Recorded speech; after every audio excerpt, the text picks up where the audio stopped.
Hey everybody, welcome to the latest episode of the Rock and Roll Experience with Mike Brunn.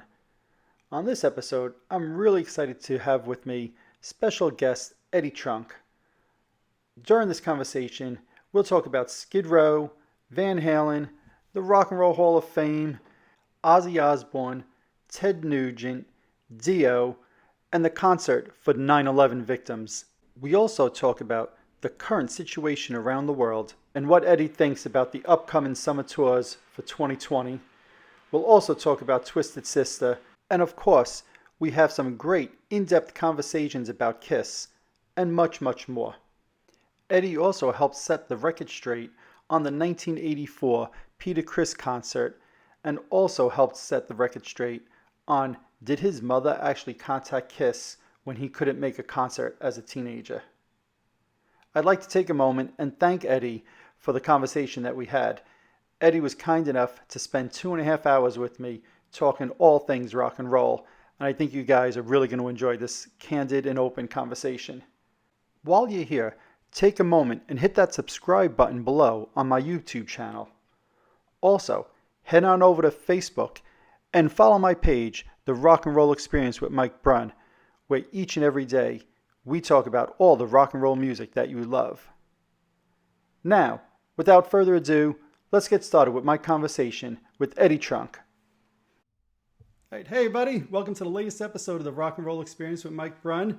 Today I'm really excited to have with me a very, very special guest. You could see him on the screen. You know exactly who he is. You've heard him on the radio. You've seen him on TV.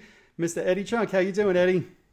I'm good, Mike. You had my buddy Eric on here a little while ago, and I figured you guys were doing so much talking about me that I better come on and set the record straight. All the things that he said that were... No, I'm just kidding. No, that's very funny. And, like you said, I had your buddy Eric on last week, and, what a great guy. I'd never spoke with him before. The way that started for me, I've seen some of those Peter Criss photos from 1984. I've had the bootleg for 25, 30 years. But very little was known about that show. And when I saw he posted the pictures and he said he took them, I'm like, I got to chat with this guy. And you've been in those pictures and we've seen your picture in them for years. Oh, yeah. So, from your point of view, how was that show? I'd love to hear from your point of view. Well, I mean, it's amazing how long ago it's been, and hearing, listening to that, I first discovered what you were doing because like a month or two ago, I was driving through Virginia or something, and you had done a real detailed interview with Vinnie Vincent about the Creatures period, and it kept me entertained like the whole way. I was playing it on YouTube, listening in my rental car, and I was just like, because I love getting into deep conversations and hearing all that really deep geeky stuff. Absolutely, me too. And that in a respectful way, because it's I love it. Yeah, no, absolutely.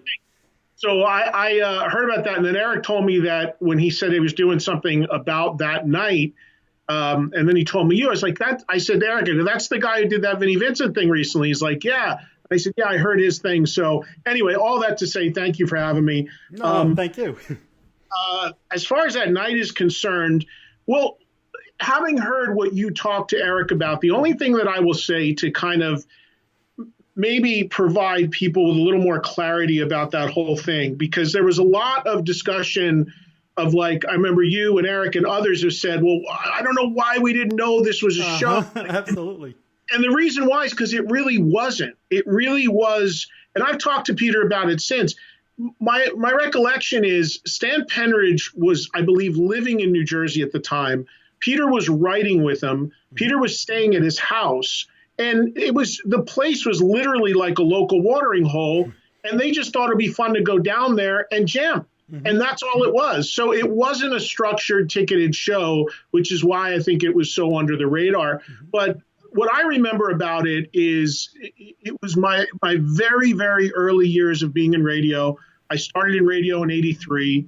I remember I think, if it was 84, did you guys say that happened in 84? Yeah, that was March of 84. Okay, so I wasn't legal drinking age yet, so I would have been 20. Mm-hmm. And that was always a big concern of mine because Eric's older than me, so I was hoping that I could get in the bars to see this cool stuff. Mm-hmm. But I was able to get in because it was also a restaurant, so it wasn't just like you have to be 21. Right, sure. So that was a big thing. And the thing when you guys, I remember in that conversation, asked about why I haven't done anything with the audio of the interview. Yes. The reason is because I didn't do the interview. Oh, okay. At that time. The story is that I had just started working and doing a metal radio show. I started at WDHA New Jersey in '83. Mm-hmm. And then after doing it for a little while, because I had very little experience in radio, there was a woman that worked at the radio station at the time, and sort of like as a political thing, she ended up doing the show for a year or two while I worked behind the scenes. Okay. And what happened was, after we went to the that show at that bar and Peter was still in the area, I went to the radio station where I was just a kid and very little experience, and told her about the fact that Peter Criss, I just saw him at a bar last night. Oh my God. And she said, well, invite him to come on the radio. Mm-hmm. And I did. And the problem was, she never really received authorization from the program director to do that. Okay. So it was actually really controversial, because what happened was, the program director and the general manager of the radio station had no idea that Peter Criss was going to show up, and she just invited him to come by. Mm-hmm. And he did, with his then very little kid and then wife. Mm-hmm. So it was awkward, because he walked in and I was there to meet him because I was the conduit to making it happen. And she was there to meet him, but she wasn't even on the air at the time. Like, it wasn't her shift. Oh, no. She actually kind of jumped the gun on a couple things she shouldn't have done. Okay. It was real awkward, because Peter's like, well, when are we doing the interview? And I'm like, well, it's not my shift. And it really wasn't her shift, but she made it like it was. So they didn't want to be a jerk to Peter. So the guy who was on the air at the time said, why don't you come in for a few minutes? So he went into the studio, talked for a few minutes with the DJ who was on the air at the time, mm-hmm. and then left. And then, honestly, my recollection is, after he left, it was real tense and real weird, and she got called on the carpet because she just went above him. Not that there was anyone wasn't happy to have Peter there, but there's a protocol. Of course. And at that time, she didn't do it. She just kind of jumped the gun. So the long story short is, that's where my relationship with Peter, and I first met him, came from, and we stayed in touch. And then as the years went on and my show developed, of course, he came on with me. But that initial thing coming off of that night, it wasn't my interview. So that's why I don't have the recording. Oh, so you don't even have a copy of it? Because I don't know anybody who has a copy of that. I mean, as Eric accurately said, I've got boxes. I'm in now my 37th year of doing this, and I literally have bins of everything from open reel to DAT to mini disc to CD of my archives, and a lot of it's not in very orderly fashion. Okay. So buried in the room over there, it could be, but I God knows when I'll find it. Maybe after I retire, when I can dig into it. But of course. But I don't remember it being anything more than just surface stuff like, hey, what are you doing in the area? Right. And it wasn't. It was really kind of a quick thing, because nobody was prepared for it to happen. That makes sense. Now, I've seen you post on Twitter, I think as recently as last week, about Van Halen, if I'm not mistaken. Like, oh, thank God for the bootlegs. And, yeah. So are you a bootleg collector? Are you into audio and video bootlegs? Or I know you said you have all your stuff archived. Right. No, actually, I never was, because I don't like, I like stuff to be decent audio quality. And if it's not, I was never a big bootleg guy. I mean, back in the day, I would get the random Kiss bootleg maybe. But half the time you put it on, it would just sound horrible. And it's like, what am I doing with this? So like, for nostalgia, to listen to something, like my first ever concert in my life was Kiss at the Garden, December 16th, 1977. Nice. And I think somebody over the years just sent me like a photo from that, or maybe a couple songs that were bootlegged from that. So that's kind of cool, just knowing I was in that building. Sure. But unless it's like stellar quality or something, I've never been like a big bootleg guy or collector. But I appreciate now with obviously the rise of YouTube, the stuff you can find on there is gold. And my reference about the Van Halen thing was there's so little on Van Halen that it's cool that there's this live document of that early tour. Absolutely. So it probably wasn't your idea then to record the Peter Criss show, is my guess? The 84 one? It probably was Eric at the time when we went to that. And I do remember having Eric's got a lot of stuff right in that. He's got a great memory about that stuff. And he's such a Peter fan that it's a night that even though it's so many years ago, he still talks about all the time. And don't get me wrong, that was special to me too. But over the years, I've gotten to know Peter so well and done so many more things with him that it's just not, it's just where it all started. But I do remember having that micro cassette recorder, so it may have been my device that recorded it. I don't know, but I actually still probably have that actual recorder somewhere. That's awesome. That's very cool. So, I wasn't at that 84 show, but I was at Peter's final 2017 show. So I remember seeing you there. If you were going to compare the vibe of the two shows, what would you say? Were they similar? Was the 2017 show, to me, I put that in my top 10 concerts ever. I think that was an amazing show. It was, and it was a really nice final performance by him. It exceeded my expectations as to how good it was going to be. I only say that because I didn't know anything about the backing band and which direction it was going to go. But I thought it was a wonderful night. It was an emotional night, and I was so honored to have been there and to have seen it. And I thought it was just, I remember asking Peter or Gigi afterwards if they recorded it. And I think she said they did. They did. They had a video camera there. I remember seeing it. Yeah, they haven't done anything with it since, but it was a really cool, great night.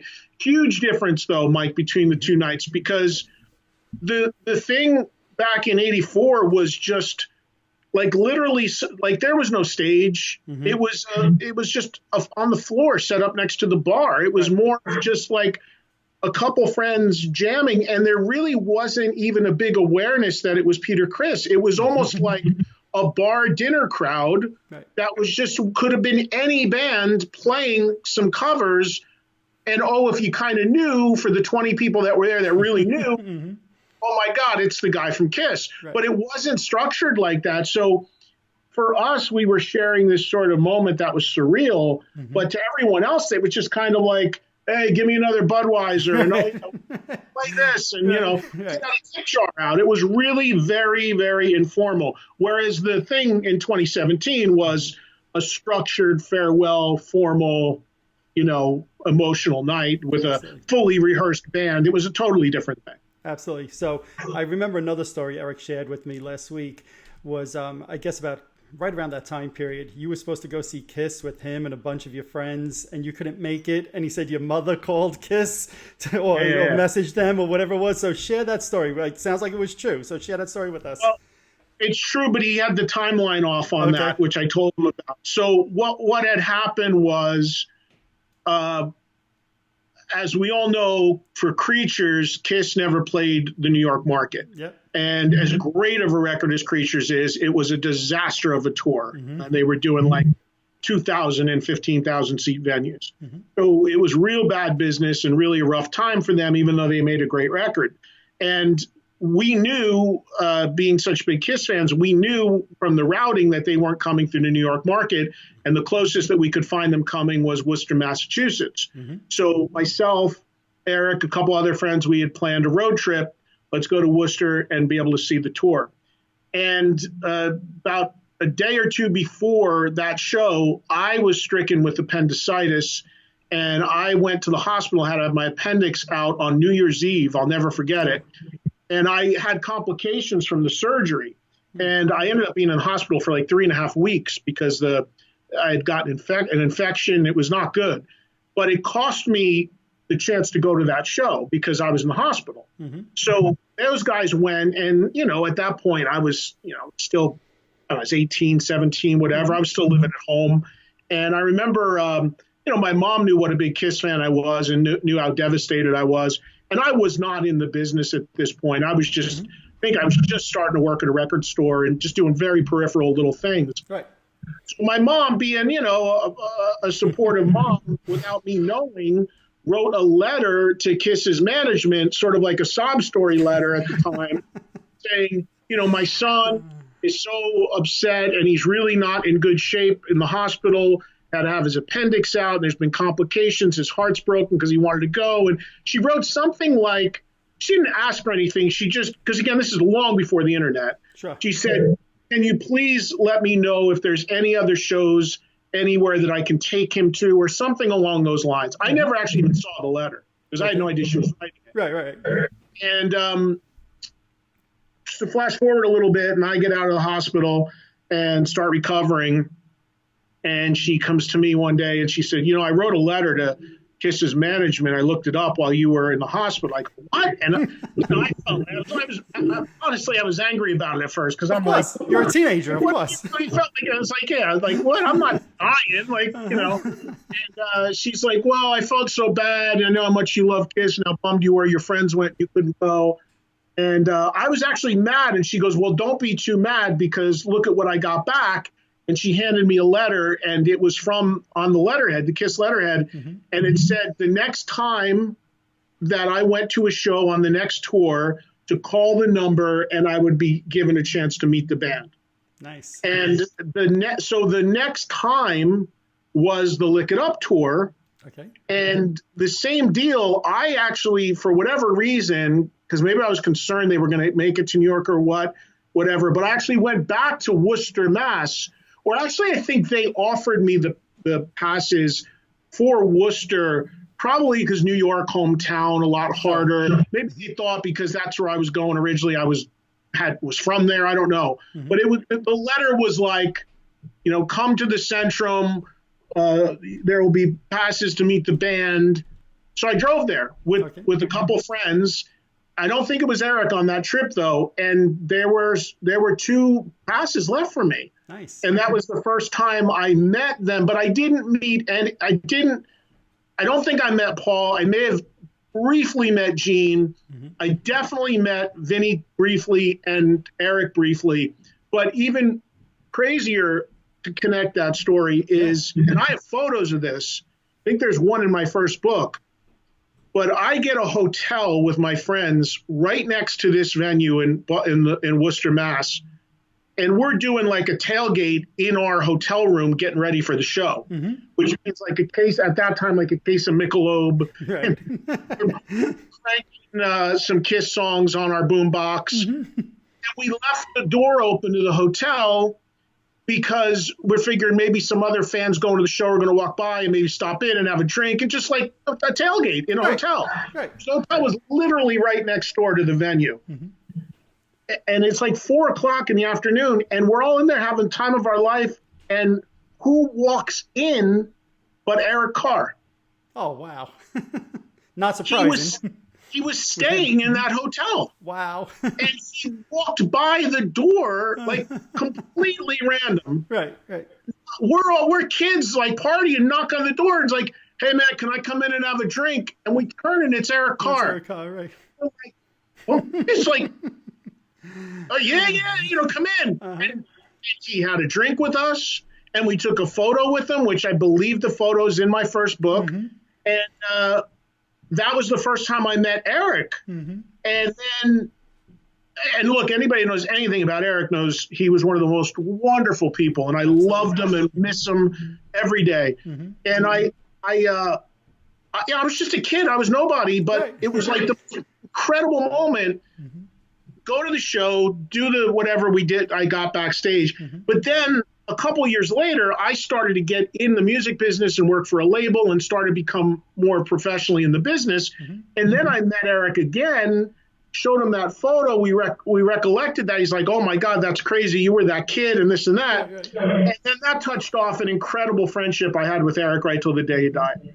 So it's crazy that whole little period of a year or two, a lot of weird, freakish things happened as a fan. I think back to, when I was a teenager, and if I would have known my mom wrote a letter to Kiss, my first thought would have been to cringe, right? And then and then seeing the outcome, you get to meet the band, you're hanging out in the hotel. Eric Carr walked in. It must have been like to your friends, like, "Ha, who's cool now?" Yeah. And to this day, my mother gives me crap about it. You remember I wrote the letter, and I was just like, yeah, I know, Mom. And the other story Eric told real quick in your previous interview is about the whole thing at the Bottom Line, because he had said, I didn't go to the Bottom Line when those guys were there, when they went to see Bryan Adams, because I was in the hospital. So he had the timeline off. The reason why I didn't go to the Bottom Line, which I'll never forget, is I was just really young. Like, Eric's 5 years older than me. Okay. So he was already into the bars and going into that world. And I was living at home. And my parents were like, you're not going to New York City on a Tuesday night at 11 o'clock. Right. And I was like, okay, so I don't get to see Bryan Adams. And then those guys did call my house and be like, well, you're not just missing Bryan Adams, because sitting behind us. And that's when I turned to my parents and went, you got to be kidding me. So there's a lot of what Eric said was dead on, and he's like way better memory than I about some stuff. But a few of those things, because they were so impactful to me, was like, okay, no, they're slightly off on the timeline. Right, of course. No, that's so. I think of it like your whole career trajectory. Then, obviously, as all Kiss fans know, you waved the flag for 40 years for Kiss, right? And we know your opinions on the current band right now. Does it ever bother you? Not that the band won't speak to you. We hear you talk about that on the radio. We know where that's coming from and who that's coming from, right? But does it bother you that the fans, in some cases, have turned on you? Or do you just say, hey, that's part of the business I'm in. That's okay? It's part of the business. It's okay. I think, honestly, Mike, one of the biggest problems is this. So much of what I say is honestly blatantly taken out of context. And a lot of what I say, and I see this every day, I just saw it the other day with something, people record, I do a daily national radio show, a rock talk show on Sirius XM. For those that don't know, I now do a talk show about rock music every day. I call it Sports Talk for Rock Fans. So it's opinions, it's calls, it's things I agree with, things I don't agree with. It's interviews, it's everything. And I love it. It's been amazing. And you welcome all opinions. Welcome all opinions. But what comes with that territory are people who are going to have agendas. And look, the more popular or the more known you get in a career, it's only going to breed people that have agendas or want to take you down, or jealousy, or advance their own thing. Comes with the territory. My favorite broadcasters of all time had tremendous amounts of artists or celebrities or fans that either didn't like them or made up things that they said. And that, to me, just comes with being more popular and better known. So it's not my desired effect, but I'll never, ever back down from my opinions, and I respect others if they disagree with me. The only thing I have a problem with is so much of what I say is completely out of context and completely not what I said. And people, because I don't know, I never quite understood it. I think maybe they feel like if they try to swat the hornet's nest, maybe it gets them in better with the band or something.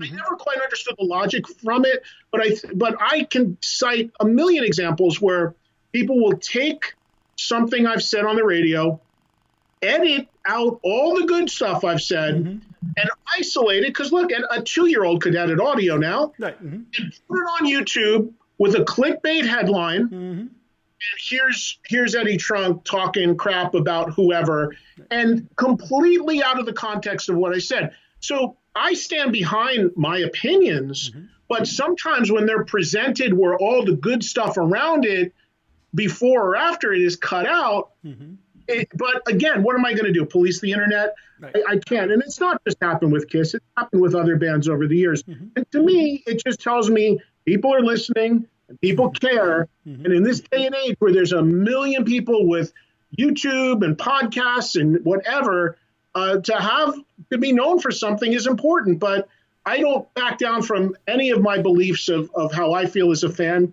And I have no issue with people with this. Like, I believe debate is a good thing. It's not just Kiss. Whatever band you name any band, I can tell you periods of their history I've loved and periods I haven't liked.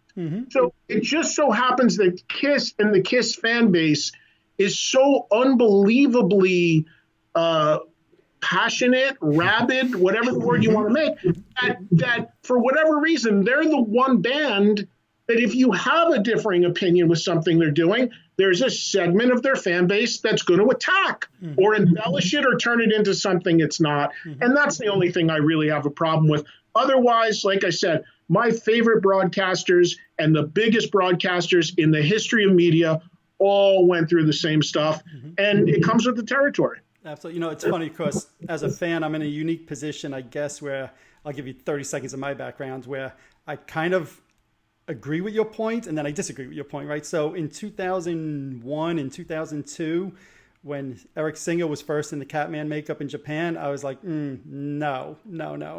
Then 2002, I remember Tommy Thayer did a couple of TV shows with them, like American Bandstand, I think, and that 70s show. And I remember literally getting up and shutting the TV off. And I was like, I cannot watch this. No friggin' way. And for 2 or 3 years, I completely wrote off the band. I said, no, there's one Spaceman, there's one Catman. It's Peter Criss and it's Ace Frehley.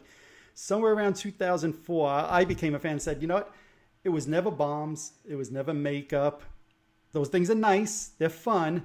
But it's the songs. Damn, those songs are so good. And in 2004, if you remember this, Kiss was doing a tour with Poison, and they were doing a bunch of deep cuts.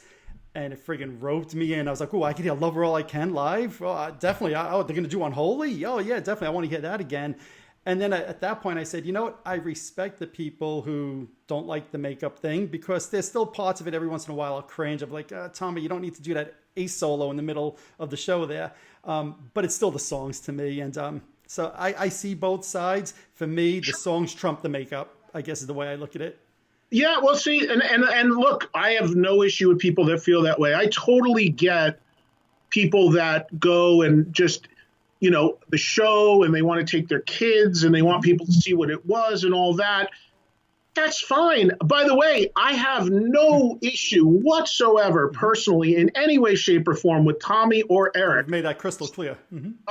I've said that 1,000 times. I know those guys. I mean, they can't talk to me right now because of the marching orders from above. But I mean, God, I knew Tommy when he's in Black and Blue. I've known Eric forever. We have a ton of mutual friends. So I have no issue with those guys. And by the way, I have no issue with those guys doing the gig. They do a great job in that gig, and they're fine musicians. And if they didn't do it, someone else would do it. I have no issue with them doing what they do because they're taking their orders from above. So it's not, there's so much misconstrued about this. So yeah, that's a part of it. And probably the most ridiculous thing, most ridiculous narrative that comes out of all this with me that's just laughable is when people say it's because I'm friends with Ace and Peter. And here's why that bothers me so much. Long before I was friends or knew Ace or Peter, I was a Kiss fan. Kiss was the most important band in my life. It's nothing to do with that. It grates at my inner soul as a Kiss fan to look at someone doing what they're doing. It's not against them. If anyone, it's above the guys giving them their marching orders to do that. And when Vinny was there, when Eric was there, when Bruce was there, when Mark was there, I was all in. I could talk to you for days about the 80s periods and all the non-original. I love everything. But that was a line for me that was crossed as a fan that I can't look at. Just the other day, I saw someone, in the YouTube, the algorithms, and Tommy shooting the rockets out of his guitar. And I'm like, okay, so and again, it's not Tommy's fault, but from a fan, I'm going, you got to dress as him, you got to play like him, and even the gimmicks, like maybe come up with your own gimmick. Right. Again, that's not a shot at Tommy. It's just the idea of it. And, I also take great offense to like the whole, well, it's the Catman, Spaceman, Star Child. No. When I was in the Kiss, the back of the record said who played on the records. It was all about them. And Mike, I don't know how old you are, but I'm 55. I'm 50, so we're not too far off. So one of the things, because I got destroyed in high school for being such a Kiss fan, and one of the things that all the detractors would say to me about Kiss was, they're not a real band. It doesn't matter who's in it. It could be anybody in those costumes. They're not real musicians. It's a fabricated thing. And I fought so hard against that. It was so offensive to me. I'm like, what are you talking about? These guys write great songs. They've created great characters and great records. How can you say it could be anybody in that makeup that could do this? And then to see the band themselves adopt what the critics, it's just like, oh my God. But again, I don't judge anybody for liking what they like. I love having debates and discussions about it.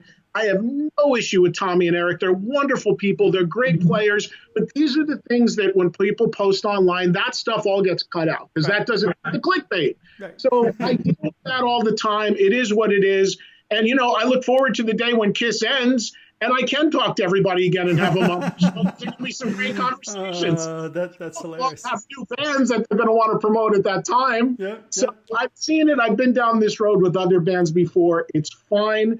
And the last thing I'll say about this is the Tommy Eric thing is only part of why I don't go to see KISS anymore after 2000.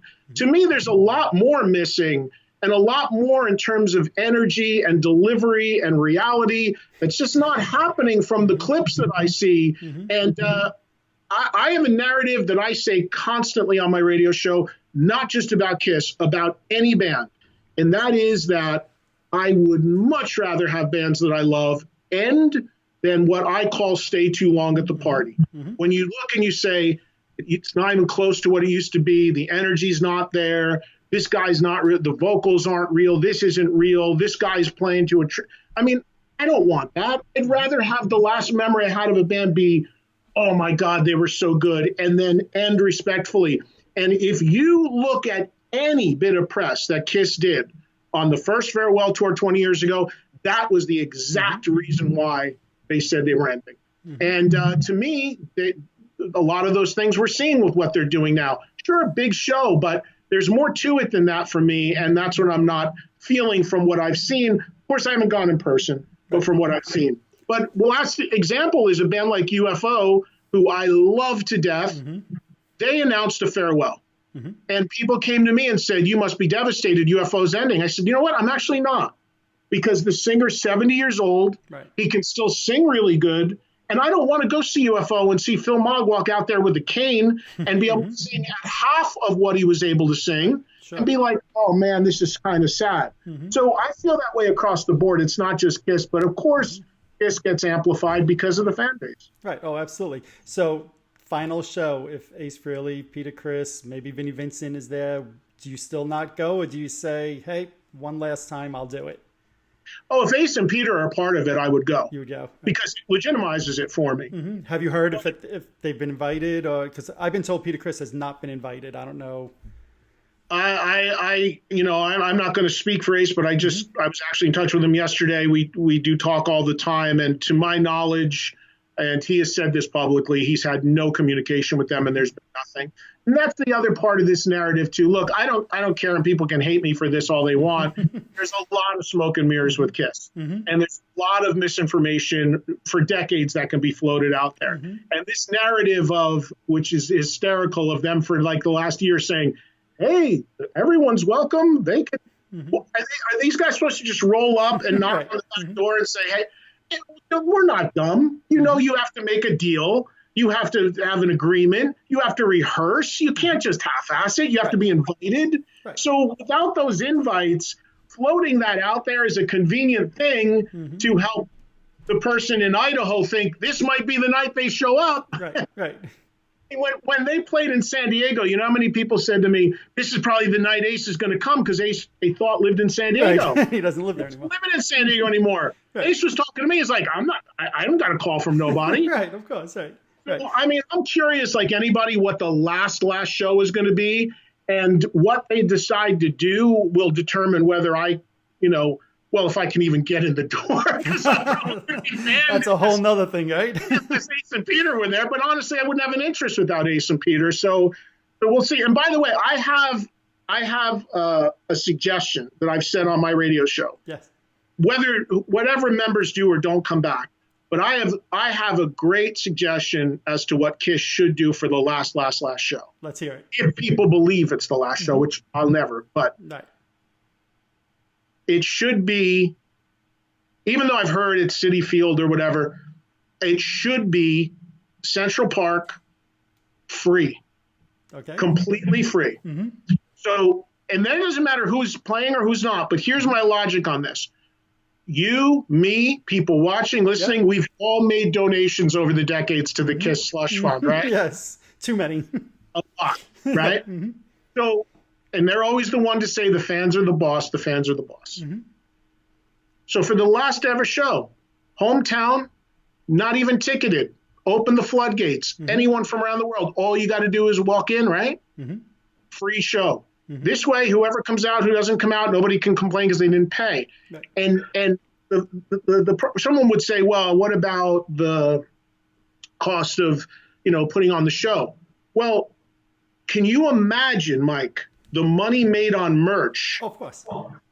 Last show merch, and people didn't pay anything to get in, so that's another couple hundred they got to throw at merch. You'd make 5 times what you'd normally make in merch. And you'd be given this final, to who they call the bosses. Right. Well, I'll tell you the twist. I say a similar story with a slight twist. I think it should be a free show in Central Park, but we know Gene, he's a businessman, right? Gate off the front area where maybe it fits 5,000 people or something like that, where the diehard fans who want to be up close, maybe pay $1,000 or something like that, $500, and everybody else is free. Kiss gets their payday from the diehards, like probably myself, who would foolishly pay $1,000, maybe more. Gene, if you're watching, don't listen to that. And then everybody else is free, and then they could put out the DVD, the largest crowd we've ever played to, 500,000 people, blah, blah, blah, blah, blah, all the merchandise, like you said. So I'm with you on that with a slight twist. We all know that free and Kiss are not something that go hand in hand. Right. Yeah. But for the last show, I think it would be a really cool thing. I don't think I don't think any of that's going to happen. But and I also, in talking to Ace, my understanding, with at least from Ace's perspective, is he's not, even though he's had no contact from what I know, and they've not reached out. The one thing that I'm pretty confident of with Ace and talking to him is at least. He's said that he's not interested in a, come out for one song, wave goodbye sort of thing, or even a one show thing. Like, if he's going to get in the shape physically, playing wise, whatever, that he'd have to do it the right way. He doesn't want it to be for 20 minutes on one show. Right. He wants to do a run. He's been open about that. So I don't think, if people are thinking it's going to be like this, come out for two, 3 songs. See, to me, and again, I haven't seen Kiss in 15 years, probably, give or take. But to me, what this whole, in talking to people, and I still get a ton of calls about Kiss to my radio show, and I love talking Kiss because I am a Kiss fan. Regardless of what everybody thinks, I'll always never say I'm not. Kiss fan from 2000 back, but I'm a Kiss fan, hardcore. But I think that what it's feeling like to me is this is where this could be sort of like a celebratory thing where there could, now you correct me if I'm wrong because I haven't seen this tour, but maybe some graphics and videos and images of Eric and Vinny and Bruce and really like this historical sort of document of the history of Kiss, even if those guys aren't there, represented somehow.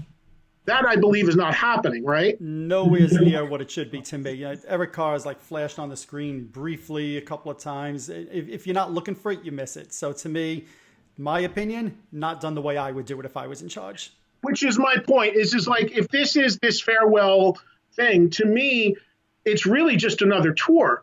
I've heard the show and the production's great and whatever's going on is going on. But if you think about it, and honestly, I think that's why they've struggled before they had to stop. I mean, this isn't me talking garbage. This is just stats. A lot of buildings were being curtained off or upper levels being closed. They were out for a long time. There's nothing unique or special happening. There was a lot of competition on the road, and people are starting to realize this isn't going to be some sort of thing commemorating the past. So I think that it would have been nice if they could have really celebrated the past, even if those guys weren't there. Like when I went to see Aerosmith in Vegas recently, it was their 50th anniversary. So when you go in to the buildings, they have, when you went into the venue, they had their original van in the lobby, and all this archival stuff. And then when you go to see them before they come out, they showed a 25-minute video going from their earliest years through all their whole history. So it felt like, wow, this is really. And then the band came out. To the band coming out, right? Yeah, and there's flashes on the screen of former moments. Or it felt like that. And to me, I don't know why these guys aren't taking advantage of that opportunity. No, I know. Look, I've been to this show on this tour a number of times, and the show is great. It is what it is, like you said before. I think David Lee Roth right now is an incredible addition. I was nervous when I saw some of those videos on YouTube before the tour, but I saw him, as recently as I was at the LA show. I just so happened to be on a business trip the same time they were out there, and Dave friggin' knocked it out of the park. So I wish they did those video things like you were saying, but if they're not, at this point, to me, having Dave on the tour is, I'm going to say, maybe even better. I thought Dave was amazing, in my opinion.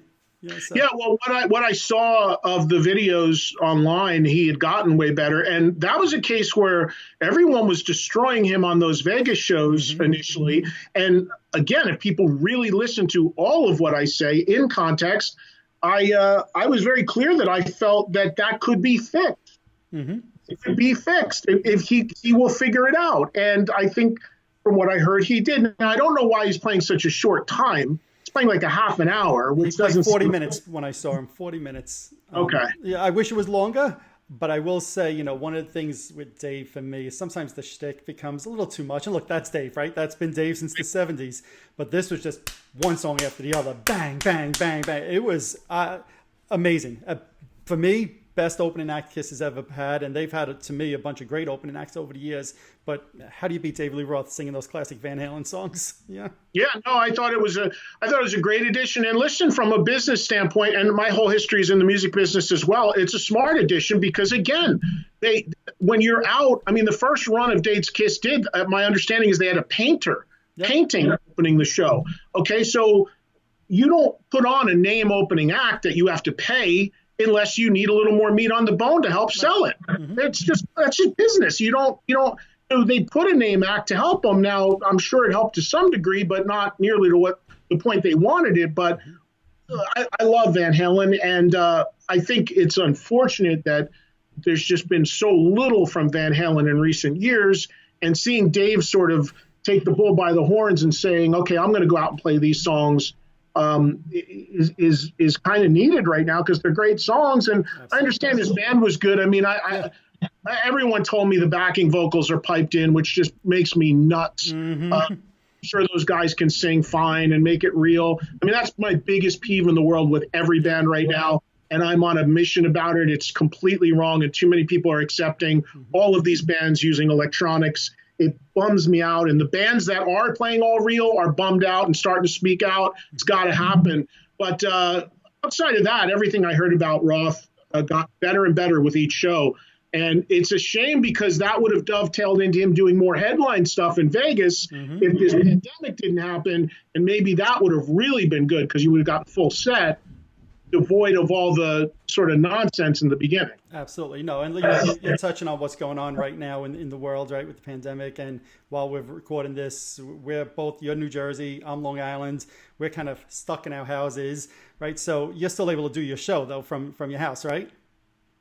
Yeah, I mean, my Sirius XM show, I'm able to do live from my home every day and have the last 3 years since this particular show has existed as I'd say unless I'm doing it from somewhere on the road, 90% of the shows I've done has been from my home studio. Oh, wow. Okay. It was a condition when I took the deal to do the show because I'm only 40 miles out of Manhattan, but you and I both know that could be 2.5 hours at certain times in the day. Each way, right? Yeah. Absolutely. Yeah, and I said when I started this show, I was like, I just for a 2-hour-a-day show, I just don't want to do the commute.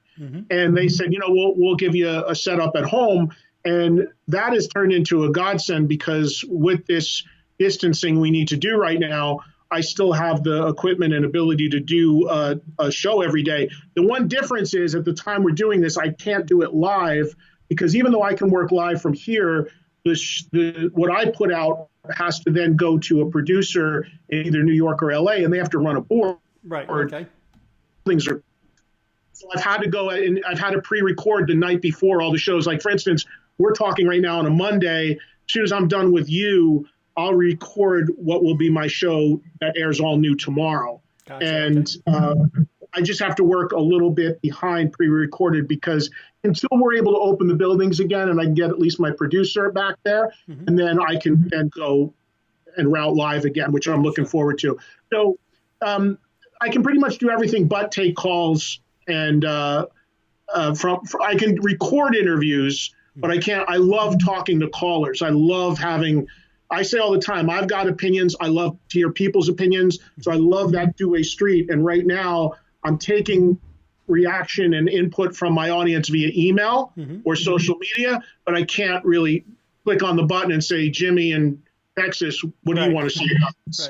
Right. Because we don't have that at the moment. Right. Now, have you been watching at all some of the online performances? I saw Joan Jett did one, I think this morning with her band. The Circle actually recorded a song.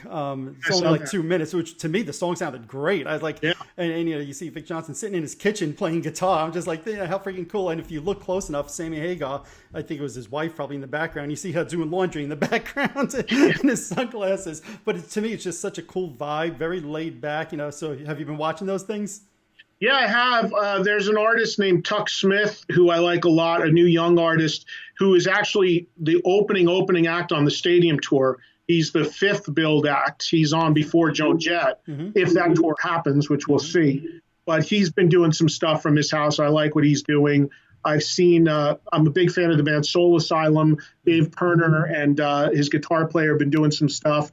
Last night or 2 nights ago, there was a whole hour on Fox with David Cole and Billy Joe from Green Day and Elton John, some pop artists. So, yeah, I think it's it's a cool way for just artists to be connected to their fans. And I think it's great. And actually, I saw something really cool that Paul Stanley did the other day with Love, which I thought was really, of course, this will never make hosting work.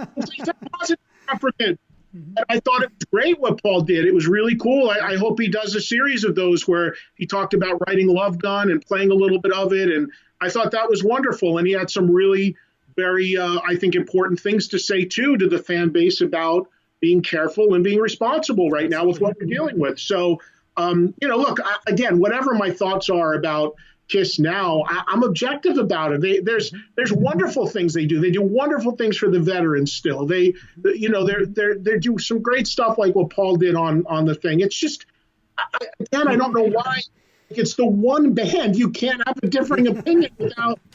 But I'm never going to cave to that, Mike. My biggest problem right now in the world is I just won't cave to like the PC super sensitive culture. It's like I've heard everything in the world hurled at me over the decades about what I look like or sound like, or all these false narratives about what people think they got me figured out, or it's only because of this or this. I've heard it all, and I'm still standing after 37 years, So I've been doing it that long. It's like somebody connects with what I'm doing, but I like the two-way street. It's like, let's have the debate. It's fine. I don't. I'm not, I can't, it's just, I don't understand that mentality. No, so you mentioned before some of the summer tours. Are you hearing anything? I know a lot of shows, M3 was postponed today until September. Are you hearing anything about the summer tours, be it, the Green Day one, the Motley Crue one? Are they any signs of them being canceled that you're aware of? I don't know. What was really concerning to me was not long ago, a few days ago, Roger Waters from Pink Floyd, who's one of the biggest moneymakers every time he tours, canceled or pushed his tour into next year, and it wasn't starting till July. Wow. Okay. And it was running July through October. And when I saw that was really alarming because I'm like, wow, here we are in March, and he's blowing out a tour August, September, October. So that's a real concerning sign.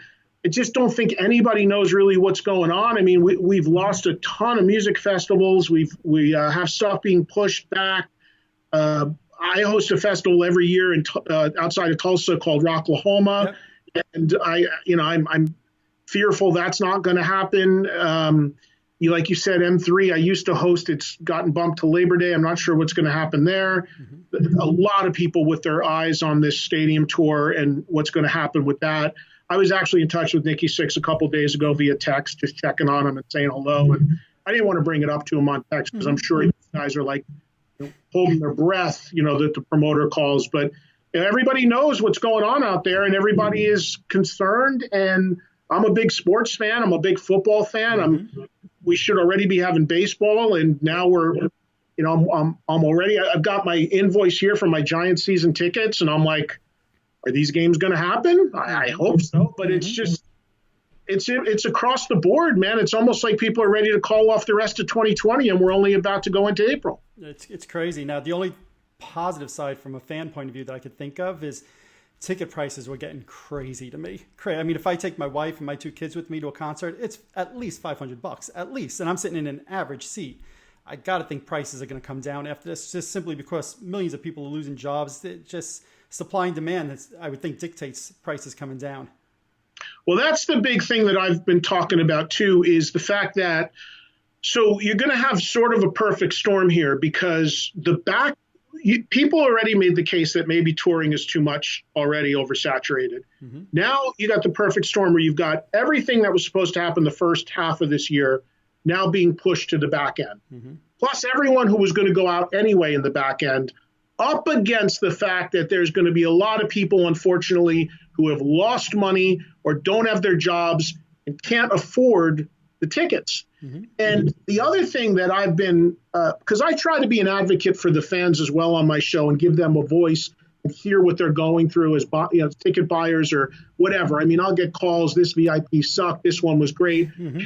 I want to be that platform. I want to be the voice for the people to vent about stuff.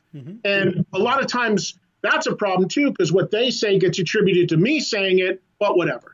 But one of the things that they're saying, which is a real big issue, and I believe in firmly, is if a promoter or a band is going to postpone a tour, you've got to offer the person the option of a refund. Because a lot of times they'll say, hold your tickets and we'll honor them at the date a year from now. Problem is, these people might not have that money or need it, or they might not even be able to go at that time. What if I move to another state? So, like Ozzy, before he had, even before his health issues, he bumped a tour a year out. Don't worry, hold your tickets. Well, first of all, someone's holding a ton of money and making interest on it, not the fans. And now that tour's bumped again. And it's like, so with this pandemic stuff, you've got to offer the only responsible thing is the option of a refund. Look, if you have the money and you can afford to still go, it's great if you can keep supporting the artist. But there's a lot of people who may have lost their shirts with stocks or just lost their jobs or whatever, that a month ago, $1,000 for a couple tickets was something they were willing to splurge on. And now it's the difference in eating. You got to be able to get that money back if the show's not happening. So it's a huge issue that I see. And I do agree with you. I mean, look, before all this happened, it wasn't just Kiss that was struggling with ticket sales. A lot of bands were. You know how many shows? My brother goes to a lot of shows, and I'm transparent about it. The shows I go to, I don't pay because I'm in the business. So I'm not ever going to lie and be like, I'm in the same boat. But I have friends, family members that go to shows constantly and buy tickets.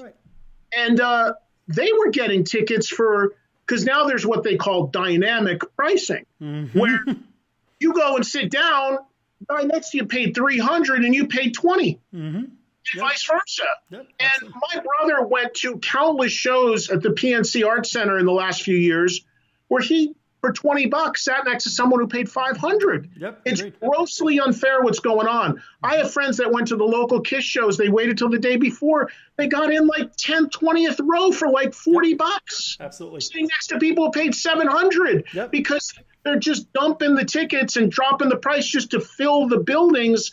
And I think you're going to see more of that than ever with what's going on right now towards the end of the year. But the last thing I'll say on that is this.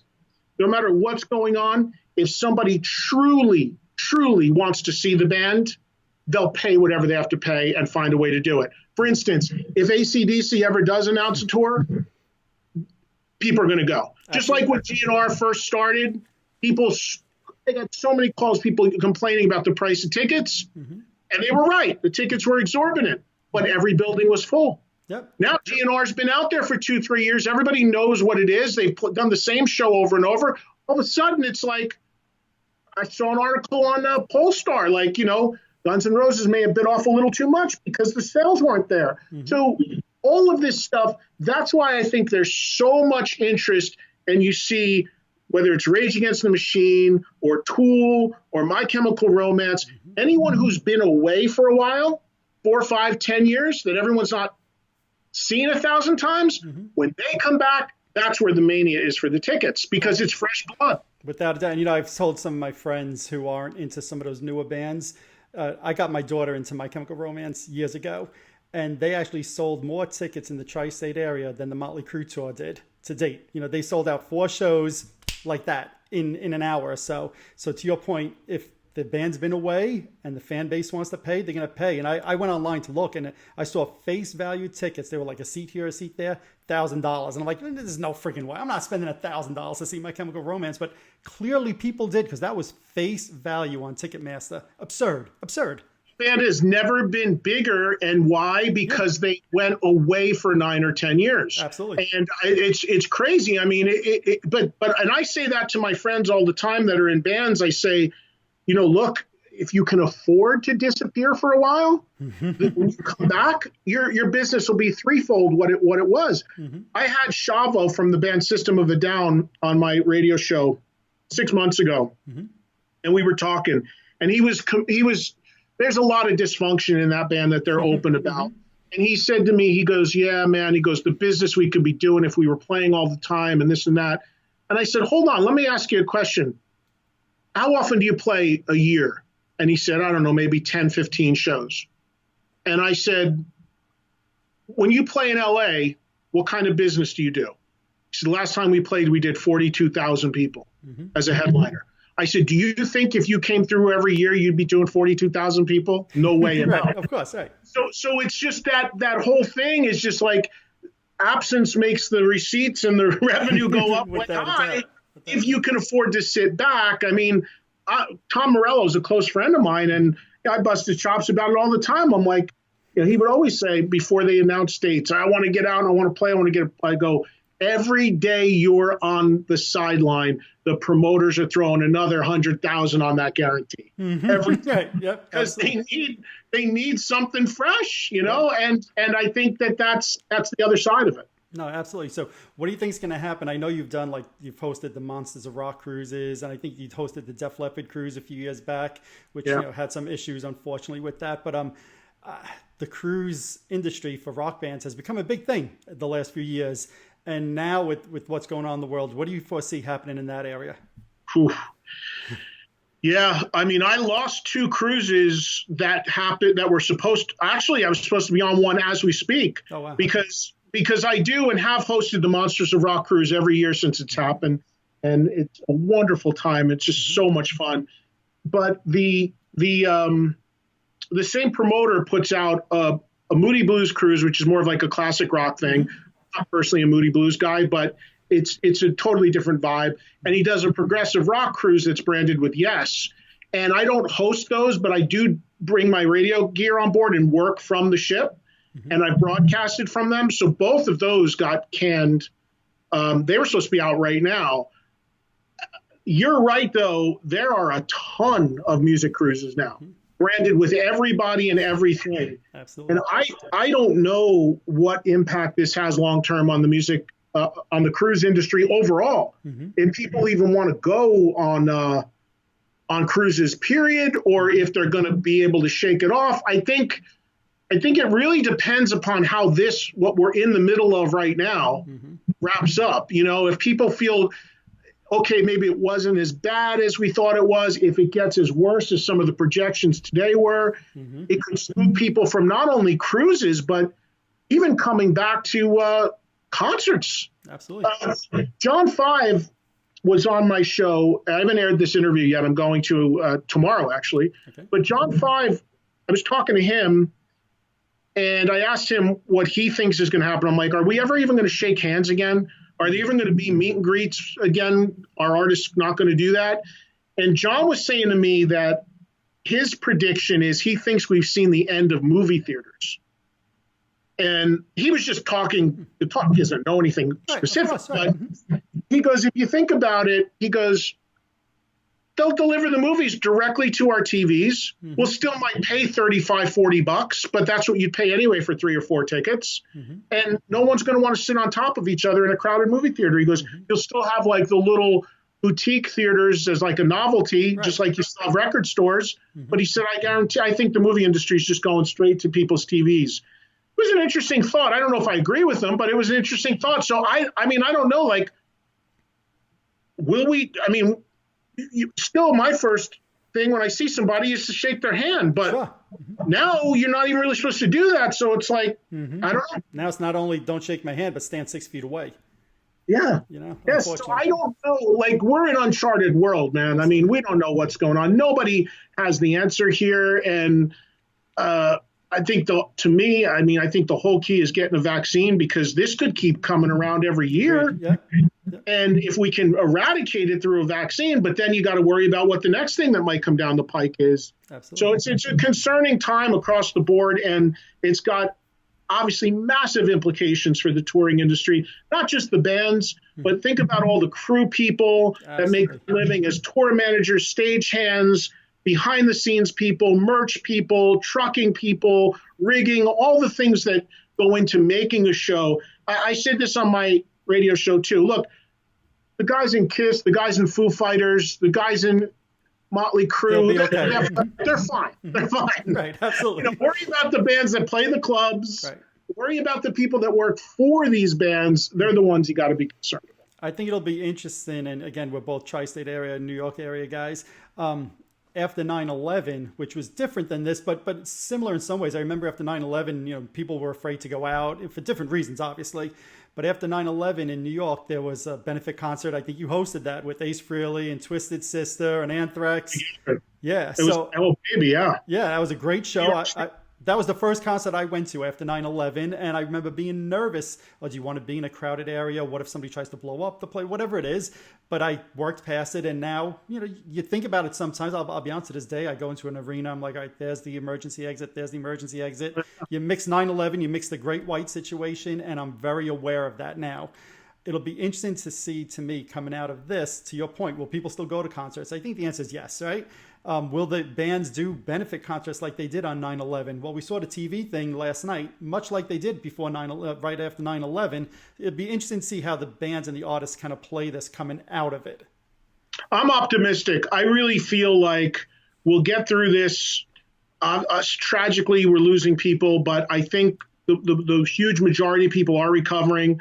I think we will get through this, and I do feel like I'm optimistic that the economy will bounce back quickly. Now, will it be by the end of this year? I don't know, but I think it's going to bounce back pretty quickly. And with that, I think that then people are going to have the itch and the urge to want to still go out. You still have people now they can't keep inside, not following the rules. So there's such a desire and thirst for some entertainment that I got to be optimistic that eventually it will come back to some degree. But I'll tell you, that 9/11 concert, which was called New York Steel, for me personally, because I put that together, and it's one of the things I'm most proud of doing in my entire career, because at that time there was no outlet for the hard rock bands. They had put out a memo to radio saying certain bands aren't to be played because of sensitive times. Half of them were regular bands I played on my show. I'm like, this is bullshit. I'm not refraining from playing these bands. And then the big Garden event was announced, and all these hard rock bands wanted to be on, and they were turned away. And I said, screw it, I'm going to do my own thing. And my friend Mike Piazza co-hosted it with me. He was playing for the Mets at the time. So it was amazing. It was an amazing show, and I remember as a Kiss fan being excited that Ace was doing a solo show, which he hadn't done for years. Twisted Sister reunited, right, which was awesome. We hadn't seen Twisted Sister for years. And I remember also a big story around all of that concert was I mentioned 9/11, but if you remember, the Anthrax scare was going around the United States at the time. Yeah. And of course, you had Anthrax at the show, and they came out wearing shirts or jumpsuits, I think it was, if I remember right. We're not changing our band name or something like that. So, it was a great, to me, metal moment, if you will. Yeah, I wanted my goal with all of this music has always been to present it in a respectful way. I've always hated the cliches that come with hard rock. I don't look like a hard rock guy. I don't have the hair, the earrings, I have no tattoos. I have nothing. It's always been me. If that's how you are, that's great. It's just not been me. So I've never, honestly, I hate some of the cliches that come with this music. And I think it's one of the things that holds it back. And I always wanted it to be presented in a respectful way. And when I saw that our kind of music was being ignored from these fundraising events and what have you, that's why I took it upon myself to do that event. And my goal was, there's a lot of people that do charity things to this day, but they don't raise any money because they pay people and they have big overhead, or they put bands on that, quite frankly, don't have any draw and aren't going to generate money. They're coming at it with their heart in the right place. But let's be honest, if you got a band that's worth 30 people, it's not going to move the needle. Right. So my goal was to get all locally based bands, so I didn't have to fly people in, put them in hotels, and save all that overhead. And across the board, nobody's getting paid a penny. We're all donating our services because that's what charity is. And I had Sebastian Bach, who at that time was on Broadway doing Jekyll and Hyde. I had Overkill, lifelong friends, local guys. Anthrax, lifelong friends, local guys. Ace, huge history everyone knows I have with Ace. So that was my bill. And I went to the promoter with it and told them what I wanted to do. And they would not give me the venue because I was like, you got to give me the venue, which was Hammerstein Ballroom. And they wouldn't give me the venue because they didn't feel it was a strong enough bill to sell 3,500. That's crazy. And they said, you got to, because remember too, Mike, you and I both know a lot of people weren't going to shows right after 9/11. True. So I said, they go, you got to come with something else. You need another band. You need a hook. Kind of reverting to what I just said earlier. They said, you need something that people haven't seen before and that's unique. And JJ French and all the Twisted guys had been coming on my radio show at the time. It was on WNEW in New York. And they were coming in the studio all the time promoting individual projects. And I was like, you know what? That's a quintessential New York band. Time for them to bury the hatchet, play one show, and that'll be the carrot on the top. And I went to JJ with it, presented the idea. He said, let me talk to the guys. We haven't talked in a while. There's a lot of tension. And to their great credit, came back to me and he said, we're going to do it. No makeup, no costumes for New York and for the charity. We'll do it. We'll bury the hatchet. We'll go do an hour. And that's it. And I was like, beautiful. So then I went back to the promoter. I said, now that bill, Twisted, first time in 13 years closing. He said, you got the vet. And then Twisted swore that was it, that and done. And that relaunched Twisted Sister's career for like 10 years because they went on from that and played huge shows, not so much in America, but in Europe. They did ridiculous business as a festival headline.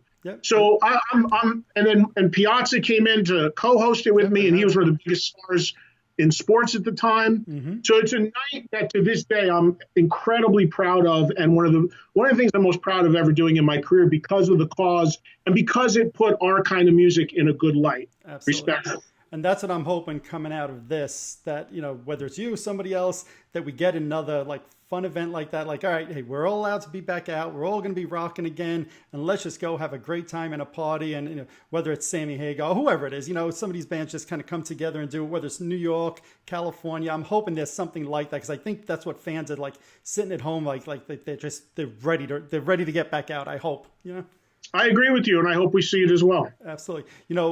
You mentioned before John 5 saying movies coming into people's houses. It made me think your old show, that metal show, right, was on the air up until I think it was 2015. And my daughter, who's now 21, her and I used to watch that every week. I would DVR it. And that's how she kind of learned about a lot of the 70s and especially the 80s rock bands, is from her and I sitting down watching your show weekly. And I'd be like, oh, that's Motley Crue. Or that's, whoever it is, Van Halen, whatever. No, well, not Van Halen, but whoever it was that was on the show, that's how she learned. Do you think with this, what's going on right now, there'd ever be an opportunity to say, hey, you know what, we're going to get back on TV and do something? I know you want to, but do you think there's an opportunity here?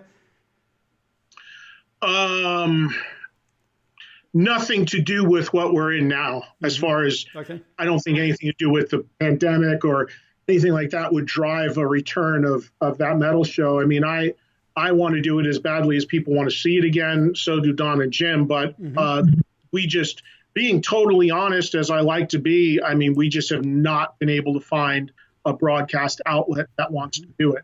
And I actually, it's funny you bring it up, because actually a couple hours ago, I was on the phone with the show's producer, and we stay in touch, and we compare notes and like, hey, did you ever think of trying this one or that one?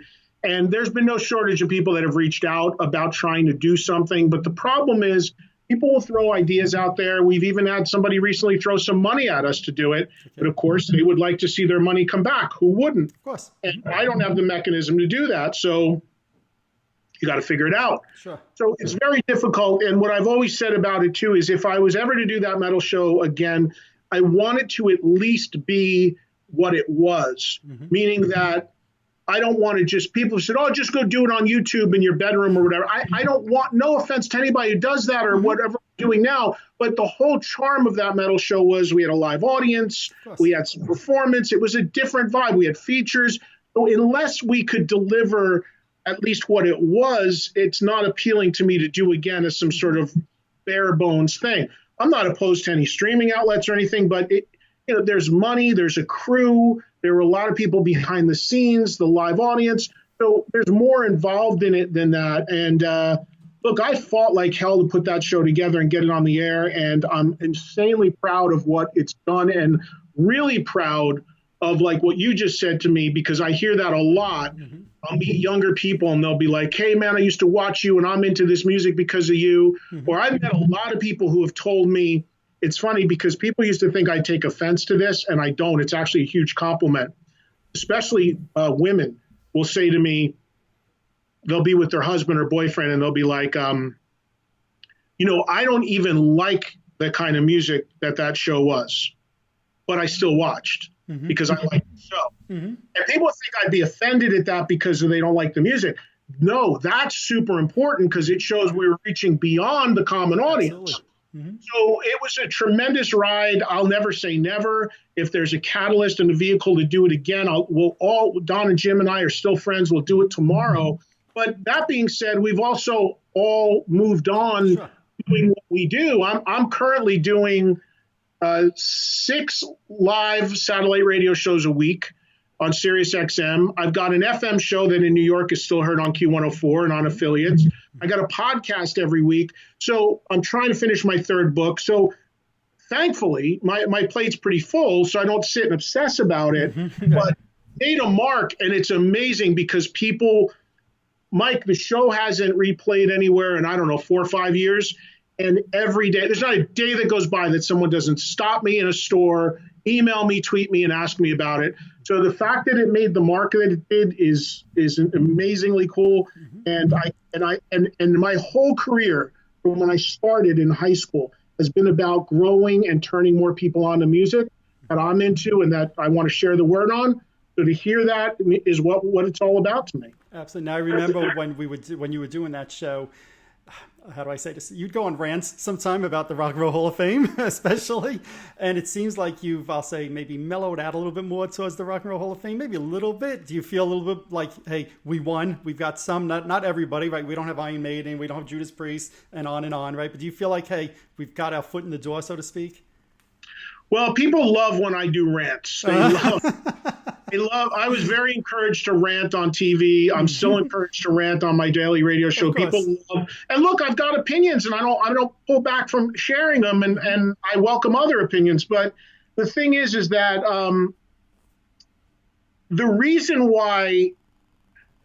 Well, I mean, you can say pull back, but man, if you heard my show coming off of the day when they announced the nominees who are going in. Okay, no, I didn't hear that one. I went crazy because so many people were left out. Right. So, but I don't, really important for people to know when I go off on a tangent about something, it's not scripted. It's not premeditated. It's not for effect. It's not to get people talking. It's because that's just coming from my heart. And the thing about the Rock and Roll Hall of Fame in recent years, if I've been a little more objective about it, is because they deserve it. When we were doing that metal show, Alice Cooper, Rush, Kiss, All these bands weren't in. Deep Purple, Cheap Trick, none of them were in. They're all in now. So you've got to give them some credit for making some improvements. Now, this year has been a debacle because finally they put great bands on the ballot, but hardly any of them got in. So I'm always just going to call it on everything as I see it at that time. But the Hall of Fame has absolutely made positive strides in the last 7-8 years, getting some long overlooked bands in. So they deserve credit there. And in full transparency, and I tell people this all the time, I'm a voter. I don't nominate who's on the ballot, but when the ballot is put out, I have one of the 1,000 votes that decides who gets in. And I do the ballot on the air with my audience on the radio because I want the fans to have a voice. The fan vote thing is nonsense. It really is. I know one vote. People make a lot of the fan vote and the artist generate, hey, we won the fan vote. That's great. The fan vote ain't getting you in the Hall of Fame. Entire fan vote means as much as my vote or any of the other 999 votes. So it's a nice thing and you should take part in it, but it's not going to really, it's only going to move the needle in the case of a tiebreaker, I think. Right. But I'm going to give credit where credit's due. And when I see that there's still glaring oversights, I'm going to call it like I see it. And that's all I can do. Now, besides the obvious, like the Maidens and the Priests, right? To me, like I love debating with my friends who should or shouldn't be in the Hall of Fame. And I'll be honest, my bar, not just music, rock and roll, but whether it's football, baseball, I have a really, really, really high bar. If you have to think about it, in my opinion, they don't belong in the Hall of Fame. So if you say somebody like Ted Nugent, Ozzy Osbourne as a solo artist, not Sabbath and anything, just as a solo artist, Dio, are these guys you all think belong in the Hall of Fame? Yes. Okay. Yes, not even a question. I mean, Dio should have went in with Sabbath. If you think about it, okay, think about this. There are guys, and I don't mean for a minute they shouldn't have been included, but if you look at Robert from Metallica, at the time Metallica went in, I don't even think Robert had played on a record yet, and he was inducted with Metallica. Hugh McDonald, who was a ghost player on most of the Bon Jovi records, I love Hugh, and he's in the band, of course, the first now. record. But he's been on every record, but as a session guy, but he was included, which is deserving, and I'm not saying he isn't. But when you look at situations like that, then you look at Ronnie James Dio, who was on 4 studio records and a live record, multiple live records, as the singer in Sabbath, not included, that's mind-blowing. Now, we know why. If you don't take a genius to figure out why, the politics involved in it, but he should have went in. But then Ronnie should go in as Rainbow, Sabbath, Dio, whatever, the body of work. Right. Nugent, look, I love Ted. Ted is a very polarizing guy, obviously, because, look, I should say this. I love, and people probably figured this out because I'm fairly outspoken, but I love outspoken people. Even if I don't agree with them and their positions, I love, especially now more than ever in this hyper PC world, I love people who have the stones to say what they believe. I don't have to agree with it, but I love it. But all of that, so that's why Ted gets kind of pushed to the side. But Ted, making music since the Amboy Dukes, he was a huge act, a great player. All of that gets forgotten because of whether it's politics or hunting or whatever. So if all of that gets pushed aside, Nugent is deserving. There's so many. I mean, to me, Pat Benatar, yeah, I agree, was a pioneer of female rock. Absolutely. She finally got on the ballot. For her not to go in is mind-blowing. Again, there's been improvement, and I don't think Ted Nugent, unfortunately, is ever going to get in because of the politics. But is he deserving strictly from music? Absolutely. Should Dio have gone with Sabbath? Of course. And you could go on with the Hall of Fame. Once the band gets in, then the debate becomes which people from the band were excluded that should have been there. Because it's mind-blowing what they overlook sometimes. It really is. Absolutely. To me, I wish they would change the way people get in. And you touched on it a little bit just now in your answer. If it's Dio, the way the rules are set up, I believe, and correct me if I'm wrong, he either goes in as a solo artist or he has to go in as a member of one of the other bands. You can't look at Dio's full body of work and say, hey, we're putting in Dio as a lead singer in Rainbow and Black Sabbath and a solo artist. And likewise with Ted Nugent.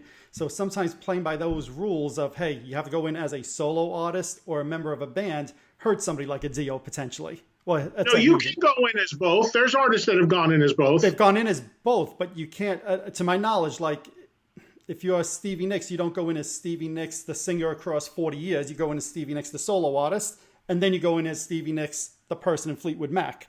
It's two separate things. You're not Stevie Nicks' 40-year career all at once. Do you understand what I'm saying?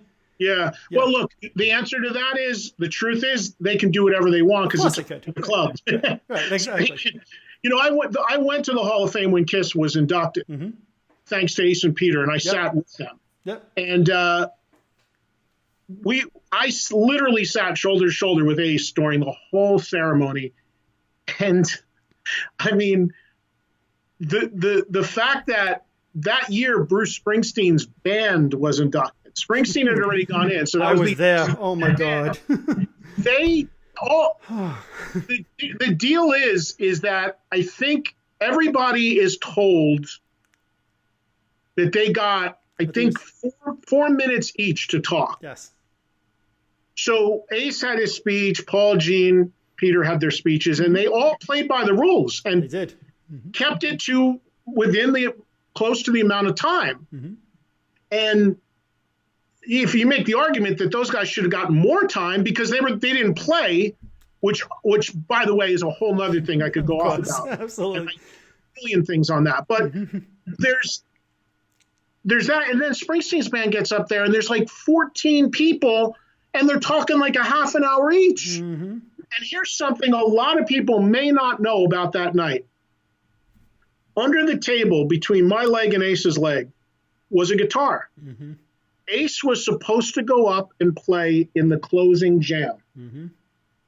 A lot of people left because the night went so long after they did their bit. And Ace stuck around. I remember we were so hungry, we had a pizza delivered to the table. Okay, yep. Food, it was late. And he wouldn't leave because he wanted to do the jam. They were going to play Highway to Hell and close the night. And while we're sitting there, and the fifth member of Springsteen's band talking for an hour. And by the way, the Rock and Roll Hall of Fame induction committee is run by Springsteen's manager. Yep, I've got it. Someone comes over and taps Ace on the shoulder, and I look, and I'm looking at him, and I just see Ace go. And he turns around to me and goes, "Let's go." And I go, he grabs the guitar, he starts walking. I go, whoa, where are you going? And he goes, "They're overtime. They killed the jam. It's not happening." And I was just like, you got to be. And the funniest thing about that, this is crazy. The statue, the Rock and Roll Hall of Fame induction statue, Ace left on the table. Oh, don't really? Yeah, we're in the hallway, walking through the back of the Barclays Center, and I stop and I turn around and I run back and I grab it. And I come running back and I catch up with him, and I have this photo somewhere. I got to find it. But it was so ridiculous that I turned real quickly like this. I held Ace's statue. I took a selfie of me holding it. So you see me with the statue and over my shoulder, the back of Ace holding a guitar walking out. Oh, wow. So I have that photo. And I went, and then after I took the photo, I went running up to him. Yeah, I tapped him on the shoulder. You forget something. He's like, oh, yeah. Well, you know what? At least you got to leave early, right? So I was there that night as a fan, sitting all the way up in like the 200s. And I heard that Ace was going to do the jam. So I sat there and I waited and I waited and I waited at 12 o'clock, 12:30. I think it was close to 1. And then all of a sudden, house lights just come on. I'm like, what the hell? I sat through 2 hours of the friggin' E Street Band. No disrespect to them, right? I'm not saying, no disrespect. But I sat through 2 hours of that. I was waiting for my 10 minutes of my guy getting up on stage playing, and they canceled it. I was so freaking pissed that night. I don't care what kind of Kiss fan you are or what you do and don't like or what era, whatever. I don't care. To me, it was one of the great travesties and great great wrongs of Gene and Paul for the fans. They constantly talk about the fans being the boss and it's all about the fans. And the fact that they refused to play even just 2 songs with Ace and Peter that night, and deprived all of us fans waited so long and fought so hard for that moment. And to be left there with just as great as Morello was, as great as the speeches were, to be left hanging like that and deprived of that moment. Nobody said they had to do a reunion tour. Nobody said anything, but to one song, like when Cheap Trick went in, Bunny Carlos was in the middle of a lawsuit with them, and they still sucked it up and played a song or 2 with them, and then went back to what they were doing. Yep. The fact that as fans we were deprived like that and shortchanged that night is something that I don't think, history has made. I mean, it's just not made enough of. It just was really, really ridiculous. And trust me, anyone can pretend and say, oh, he doesn't know what was going on. I do know what was going on. I was countless phone calls with Ace and Peter and their managements and people repping them at the time, the back and forth and posturing and negotiations that went on with that whole thing, I could write a book about. Because the simple truth is Kiss wanted to play with the current lineup. Ace and Peter weren't going to sit there and watch 2 people dressed as them who weren't being inducted and sit at the table while they played. So their only position was, okay, we don't show up. And the Rock and Roll Hall of Fame, that was the last thing they wanted. The last thing they want is no-shows, complete no-shows. But the only position and leverage those guys had was to say, we don't show at all. And when they threatened that, that's when the concession was made, okay, nobody plays. Right. And it's just ridiculous. I mean, they could have done one song and then gone back to what they're doing now. But why have But I have a theory about that too. I was at the Kiss MTV Unplugged. Right. Yep. I was in the audience. And at that time, anybody that remembers knows that Carnival of Souls was in the can. They were entrenched with Eric and Bruce. They were good. They were, okay, we're going to bring out Ace and Peter for 2 songs. Well, I was in that building. When those guys walked out, the place went bonkers. And I think deep down inside, the reason why it didn't happen is because it worked against the business model of what they're trying to sell you now, because they knew the arena would go bonkers. And that hurts them trying to sell what they want to sell you going forward. Yeah, no, definitely. I think you're probably right with that. And I can say as a fan being there that night, Morello's speech to me was incredible. I still get goosebumps when I watch that on YouTube. But like you said before, Kiss adhered to the rules, 4 minutes each guy, roughly, give or take. So I felt like it was 12 minutes and over. And as much as it was awesome seeing the 4 of them on stage again, and maybe for the last time, who knows, the 4 of them all together, right? But I remember going out to the hallway, my friend and I was like, I feel a little gypped. I feel gypped as a fan. I just sat through some of these other artists because Kiss wasn't first. I forget who were the first few artists that came on. And I was like, I feel like Kiss was almost like a non-entity at this event because there was no tribute performance even. There was nothing. It's a missed opportunity. I agree with you. Totally. When you think of, as Kiss fans, we're all just talking as Kiss fans now. When you think of how badly we wanted that moment, how many years we all fought and screamed about Kiss going in the Hall of Fame, and then to have been shortchanged because of some internal politics with those guys. Look, I understand too. I'm not some Ace and Peter apologist. They'll be the first to tell you those guys fucked up royally countless times. But you also can't go around talking about people. One of the problems I have with Gene and Paul about what they say about Ace and Peter is that they don't allow for change. In other words, like the stuff they dwell on is stuff that happened 20, 25 years ago.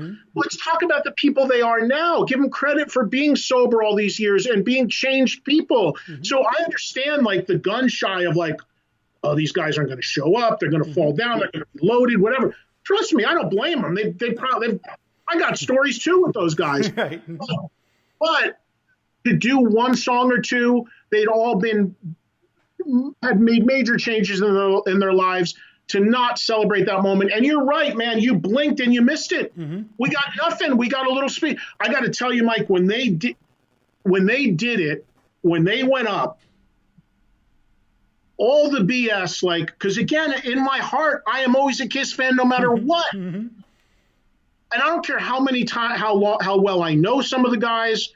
how much some of the guys may dislike me, whatever the case may be. When those 4 guys stood up there on that stage, I was 12 years old again. Me too. And I was 10 feet away, pumping my fist like a lunatic. And my God, if they would have turned around and sat down at instruments and even just played one song, what a great, amazing last moment. And I agree with you 100%. I've said this often. That photo of them standing there with against the backdrop with the statues, all of them wearing sunglasses inside, which I thought was really weird. Nice. But doing that, to this day, that's the last time those 4 guys are in the same room together. And as each year goes by and everyone gets a little older, I really fear that's the last image we'll ever see of those guys in a room together. Yeah, no, I agree with you. I'll say for myself on a personal level, I got closure because I was on the 2018 Kiss cruise where Ace played with Kiss, right, during the acoustic show. So, yeah, I was literally right up against the stage. I was probably 2 feet from Paul and Ace. I got actually Paul Stanley's guitar from that performance. So I feel satisfied, I'll say, that I got that closure. But I'm talking the original 4 guys. Oh, of course. Absolutely agree. I agree. And I was at the Vault experience where Peter Criss came with Gene Simmons. So again, it's not all 4, to your point. But I feel like at least if I didn't get that at the Hall of Fame, I got my personal closure in other ways. Saying that, goddamn, I hope they all come out in July of 2021 together and perform again because I want it. But if not, I guess for myself, I got personal closure. One thing I have to ask you, Ed, and then I know we're running long here, so if you have to go. I'm enjoying the conversation, whatever you need. Oh, awesome. So you mentioned before how, things change or whatever. I don't know if you saw Rachel, Ace's ex-girlfriend, posted online, and if you don't want to touch this, I understand, but she actually made reference that Ace is back to drinking again, which, I took that to be ex-girlfriend trying to cause problems. But maybe not, because I've also heard other rumblings from other people. Any thoughts or comments on that, or you rather just stay quiet? I mean, the thing with him and Rachel is I know there's a lot of animosity from her end. I've met, I know her certainly. I met her a few times, and I think it's unfortunate. I don't know all the ins and outs of it, and it's more of a personal thing. So I don't really get involved in all of that. But as far as the thing about Ace, I can tell you flat out, the guy is been sober for a really long time, probably whatever it is. I mean, I might be up around 15 years now, and is intensely proud of it, as he should be. And I got to tell you, when was it? Wasn't long. The last time Ace, I know. So I do a monthly broadcast when we're normal zone, when we can have audiences. I do a monthly broadcast from the Rainbow in LA. Okay. On my Sirius XM show. And I had Ace on a few months ago. And he came in and he was having the time of his life, and he was being goofy and wacky like he always is, and saying zany stuff and what have you. And I forget what he's saying, but he was just being silly. And I said to him, so how long you been sober? And he told me whatever it was. And I go, congrats, man. I'm really happy for you. I said, but let me tell you something. He goes, what? I go, you do realize that half the people listening to this right now think you are loaded out of your tree. Absolutely. And he laughed, and he goes, what do you mean? I go, because you're so silly, because when you walk, you stumble and sway, which he always kind of did. Because of his demeanor, there's a segment of people out there that are always going to feel that he's like that, but they just don't know how he really is. And look, he actually lives about a half an hour from me right now. So I'd be the first one there to help him, or he'd reach out to me or whatever. In the past, when he had been struggling, would get sober, fall off, he would. And I'm lucky, Mike, being in the music business my whole life. I've never had any addiction issue at all. But I guess part of his recovery would be if he messed up, that he'd have to call close people and apologize or what have you. One time, Kiss did that Rock Honor show in Vegas, VH1, and I was a producer on that. I worked with the Kiss tribute band to them that night. I was the one that got Ace involved to play with the tribute band because Kiss, again, wouldn't let him play with them. Right. Yep. That's why that all happened. And that night, Ace went into that event sober. Mm-hmm. And I remember calling him and I said, hey, bud, look, you're doing well. Do you really want to do this? Vegas, Party Central. You're in the band with Slash, who at that time was not sober. Mm-hmm. Mm-hmm. I go, this could be a trap for you. You sure you want to do this? And he said, no, I'm good. I'm good. And the night before, we all went up to the House of Blues Foundation room and we had a little pre-party the night before the event. Mm-hmm. And I will never forget this as long as I live. Slash, who I've known forever, comes over to me and he goes, he was not sober then. He's been sober forever, Slash, but he wasn't then. Slash is hammered. And he comes up to me and he goes, hey, keep an eye on your boy because we need him tomorrow. And I look at, what are you talking about? And I see Ace walking across the dance floor sloshed with 2 drinks like this. And my heart just dropped. And I was like, oh, man. Mm-hmm. Got him back to the room. And the next day he was fine for the performance and everything. Mm-hmm. But coming off of that, he made calls. And as part of, again, I don't know what the steps are, but as part of it, he had to make these calls and confess what he had done. And that was the last time I know for a fact that he had any issues. Okay. But there are a lot of people that think he's drunk because of the way he talks and behaves. Mm-hmm. It's Ace being Ace. And honestly, I hate to say it, Mike, but I know it.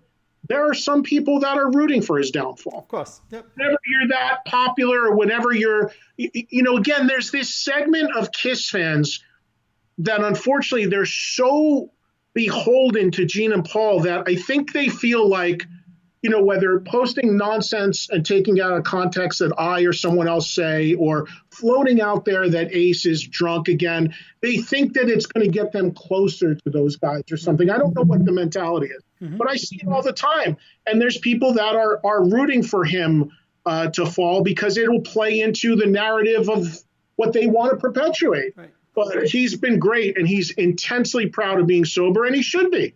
He should be. He's put a ton of work into it. He's in a great place right now. He's just finished a new record. So I'd be massively disappointed. I'd support him. I'd try to help him if he did fall off. And I'm one of the first people I'd hear about it from if it truly did happen. But otherwise, I think there's just some other stuff going on.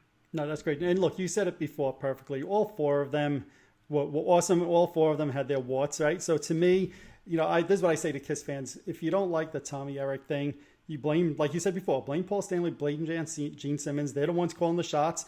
Blame, if you want, Ace Frehley and Peter Criss for selling the makeup also, right? I mean, everybody plays a part in it, right? So if Ace didn't sell the makeup, we wouldn't be in this situation. It's that simple, right?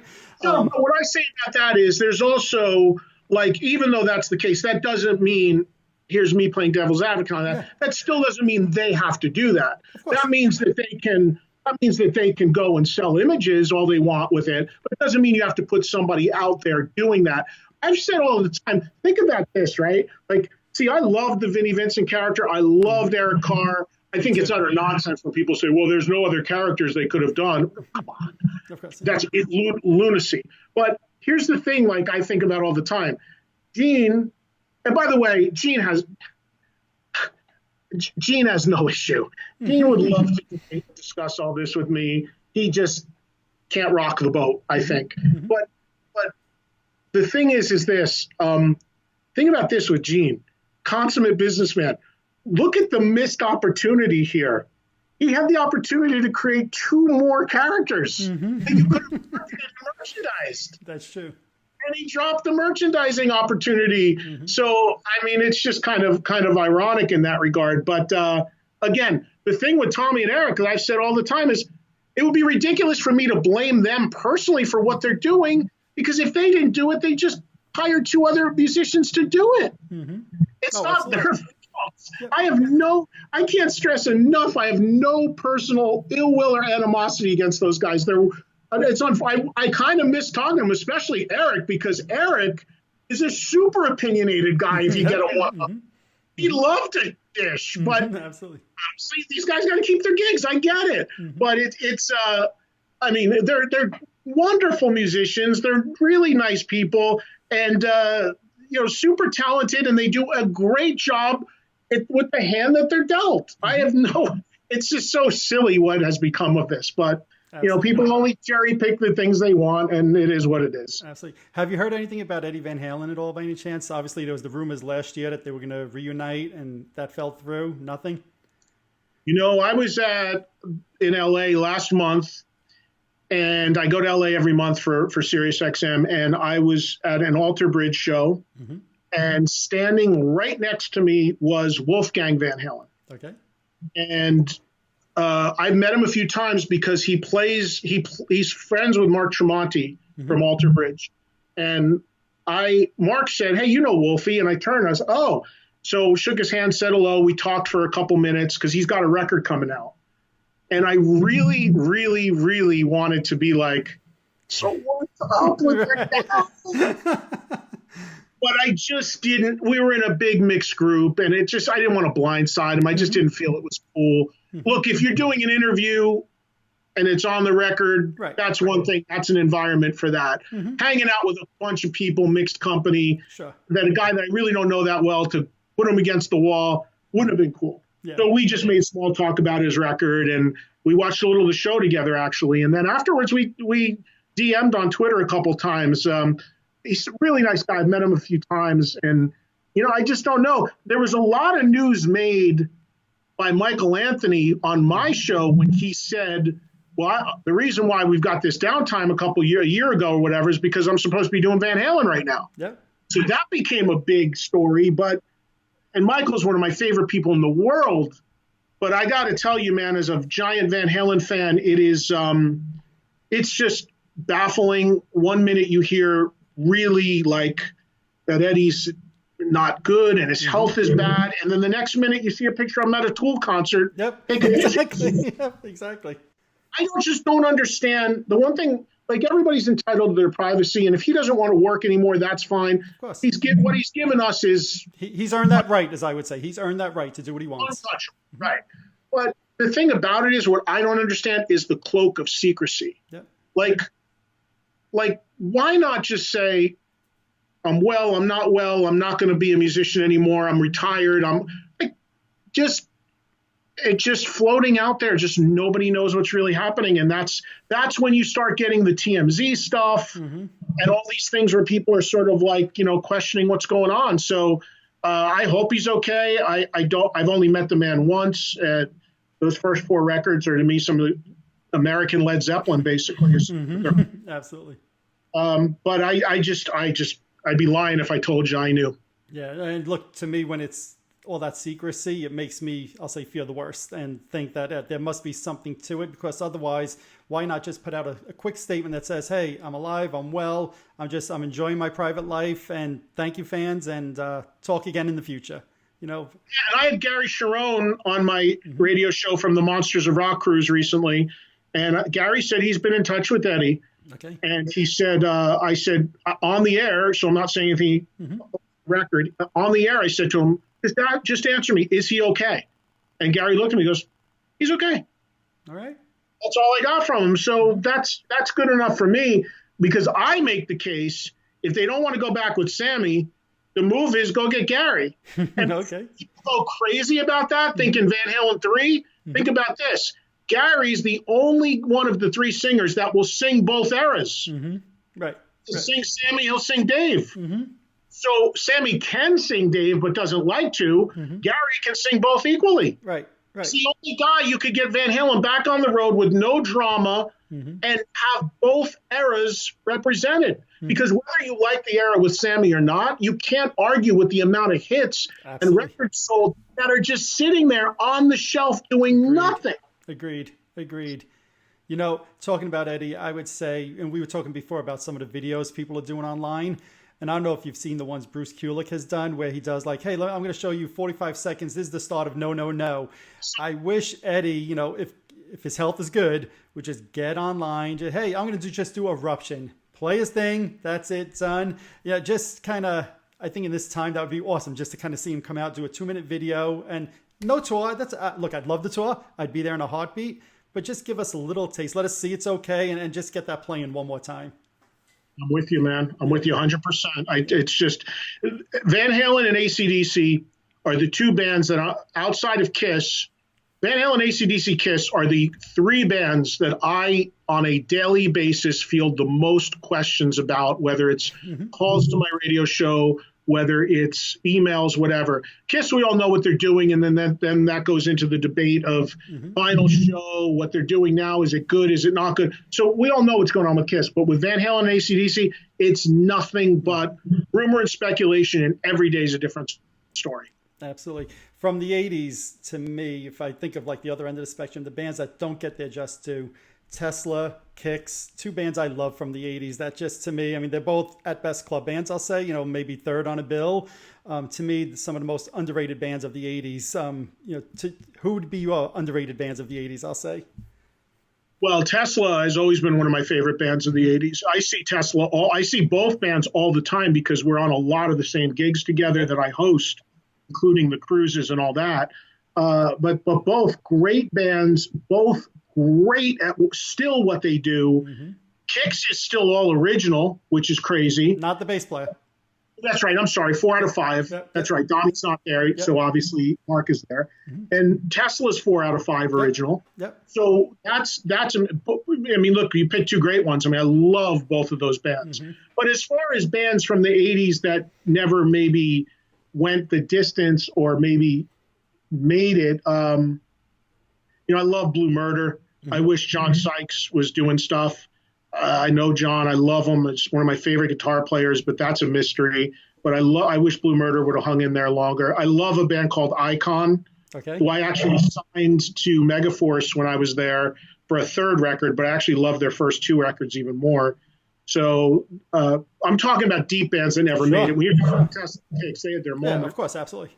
They still do well. But, stuff like that. I mean, that's some of the stuff that comes to mind off the top of my head. I mean, I love so many bands from the 80s, but my favorite era of music is definitely the 70s. But I love so much of the 80s, and that's when I really worked in the business, signing bands and really coming into my own with radio and starting all these projects. So the 80s are very important to me, and I tell people this all the time. It's like, for me, 70s bands are the bands I grew up with, the posters on my wall. As I was born in 64, so in the mid-70s, that's when my Aerosmith, well, initially, every part of the wall was a Kiss poster. Ceiling, walls, everything. There literally was nothing but Kiss. And then the next band I let into that world was Aerosmith. And I put the live bootleg poster up, and the rest was still all Kiss. But 70s guys were the ones that I looked up to, like, wow. And then the 80s guys were the guys I kind of grew up with because we all came up in the business together. I was doing what I do, helping them out, and they were building their careers. So although I love them just as much, I look at them differently. They're more like buddies and contemporaries because we came up and grew up together. Whereas with the 70s guys, they were like the ones like, I just did Chris Jericho's podcast the other day, and he also had on with me Scott Ian and Charlie Benanti from Anthrax, who I've literally known now for 35 years.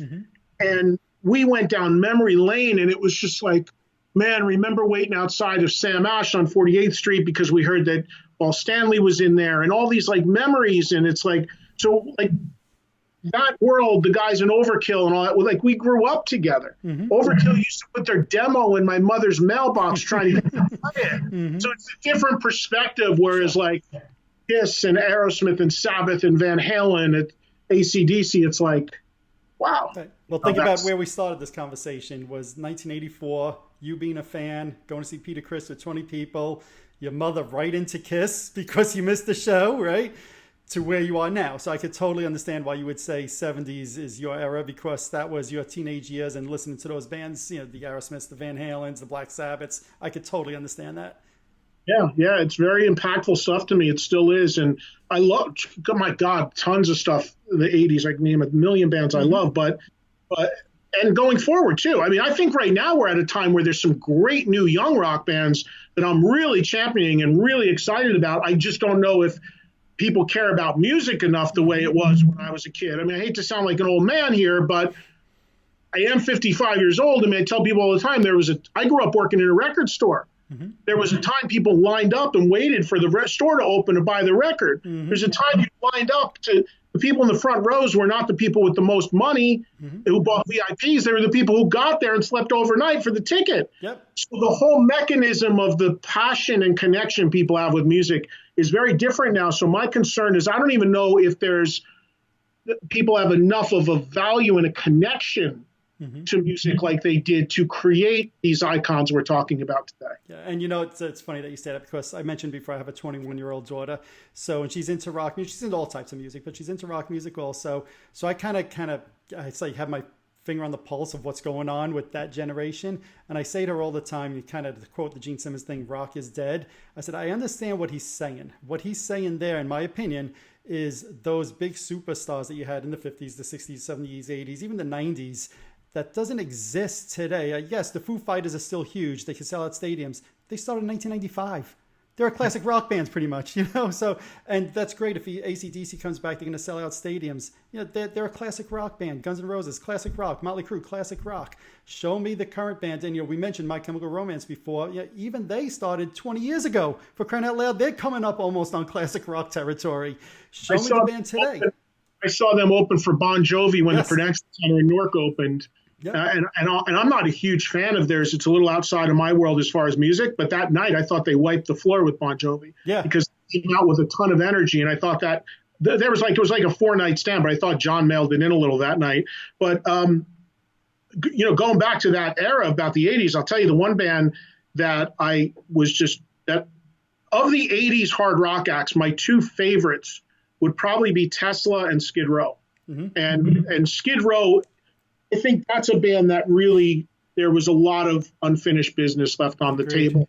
I mean, they made in my opinion, 3 amazing records. It's funny, I'm a real weirdo because my favorite Skid Row album is actually the third one, Subhuman Race, which came out in 95 and has no hits on it. Mm-hmm. It was heavy as anything, and it's the last with the original lineup, and it was produced by Bob Rock. But I often think about if Skid Row held it together and going from first album in 89 to Slave to Subhuman to what the band they would be now. Mm-hmm. And I certainly like what they do now and I like what Sebastian does now. But if they could have kept, I saw Skid Row before Sebastian was in the band. Being a lifelong Jersey guy, I mean, I saw them on the club circuit. I saw when Sebastian joined, I saw the energy. I saw what happened to them. Brings back so many amazing memories. And just the other day, Subhuman turned 25, and I'm like, yep, it's crazy. Right? But anybody watching this right now, if you only think there's 2 Skid Row records worth listening to, you are missing Subhuman Race. It came out obviously in '95. The whole scene had changed. Mm-hmm. It's an insane record. Mm-hmm. And so I was gonna say that's a band to me. You mentioned this before. If they were to go out on tour, all original members now, I think they'd be bigger now than they were in the early 90s. Sure. And, the one thing you can say about that is, and I'm accused of this rightfully so all the time, is 98% of anything you ask about, why this happens, why this isn't happening, why is there a reunion, why is this, if you trace all the lines back, it comes down to money. Mm-hmm. And Skid Row occupies that 2% where it's not about money. Mm-hmm. Because if you think about it, if it was about money, they'd be doing it. Absolutely. They've made it clear it's not about money. They're no dummies. They triple their guarantees in audience overnight. Easily. For them, it's not about money. They have their reasons, which you kind of have to respect that in a way, as much as you'd like to see it. They occupy that rare 2% where it's not about money. Now, if they ever do it, of course it's about money. Of course. And there's nothing wrong with that. When I say that about things, whether it's meet and greets, whether it's reunions, whatever, That's just the truth. Mm-hmm. Nothing wrong with that. It's a capitalist society. It's fine. Right. But I'm just saying so many times it's all about the money, and you can almost answer every question you have about why something is or isn't happening. Tracing the line, it'll end on money. Mm-hmm. There's about that 2 or 3% that it's not, and there are an instance where it's not. Yeah, and look, as a fan, I'll be honest, I wish they'd do the reunion. I'd be there in a heartbeat. I totally respect that they don't because their heart's not in it, so that's cool. And I will say, the newest singer that they have there, I forget his name off the top of my head, he's really good. Yeah, ZP, yeah, he's really good. I've seen them with him, and he's really, he does those songs justice. And but it's not Sebastian Bach, and that's no disrespect to him. It's just, but I respect the fact that they're not doing it because their heart's not into it, obviously, because they'd get a boatload of money, so... I said that, I thought Johnny Solinger did a great job when he was in the band. He made a great record with Johnny called Thick Skin that I think is a real good record. And I saw them once with ZP on a cruise. I'd like to see a full proper show. Mm-hmm. But did the same thing. It was a great job. But look, there's very few people that are Sebastian Bach. Right. I mean, the guy was the total package, vocally, the way he stalked the stage, the energy. And if you were lucky enough to see them in the clubs before they broke like I was, it was mayhem. It was there's very few shows you walk into anymore where you really, like you asked me earlier, way back in the beginning, what was the vibe like in the room? Yeah. Like Peter Criss thing. Mm-hmm. There's very few shows you go into anymore where there's that almost crackle of electricity throughout the crowd.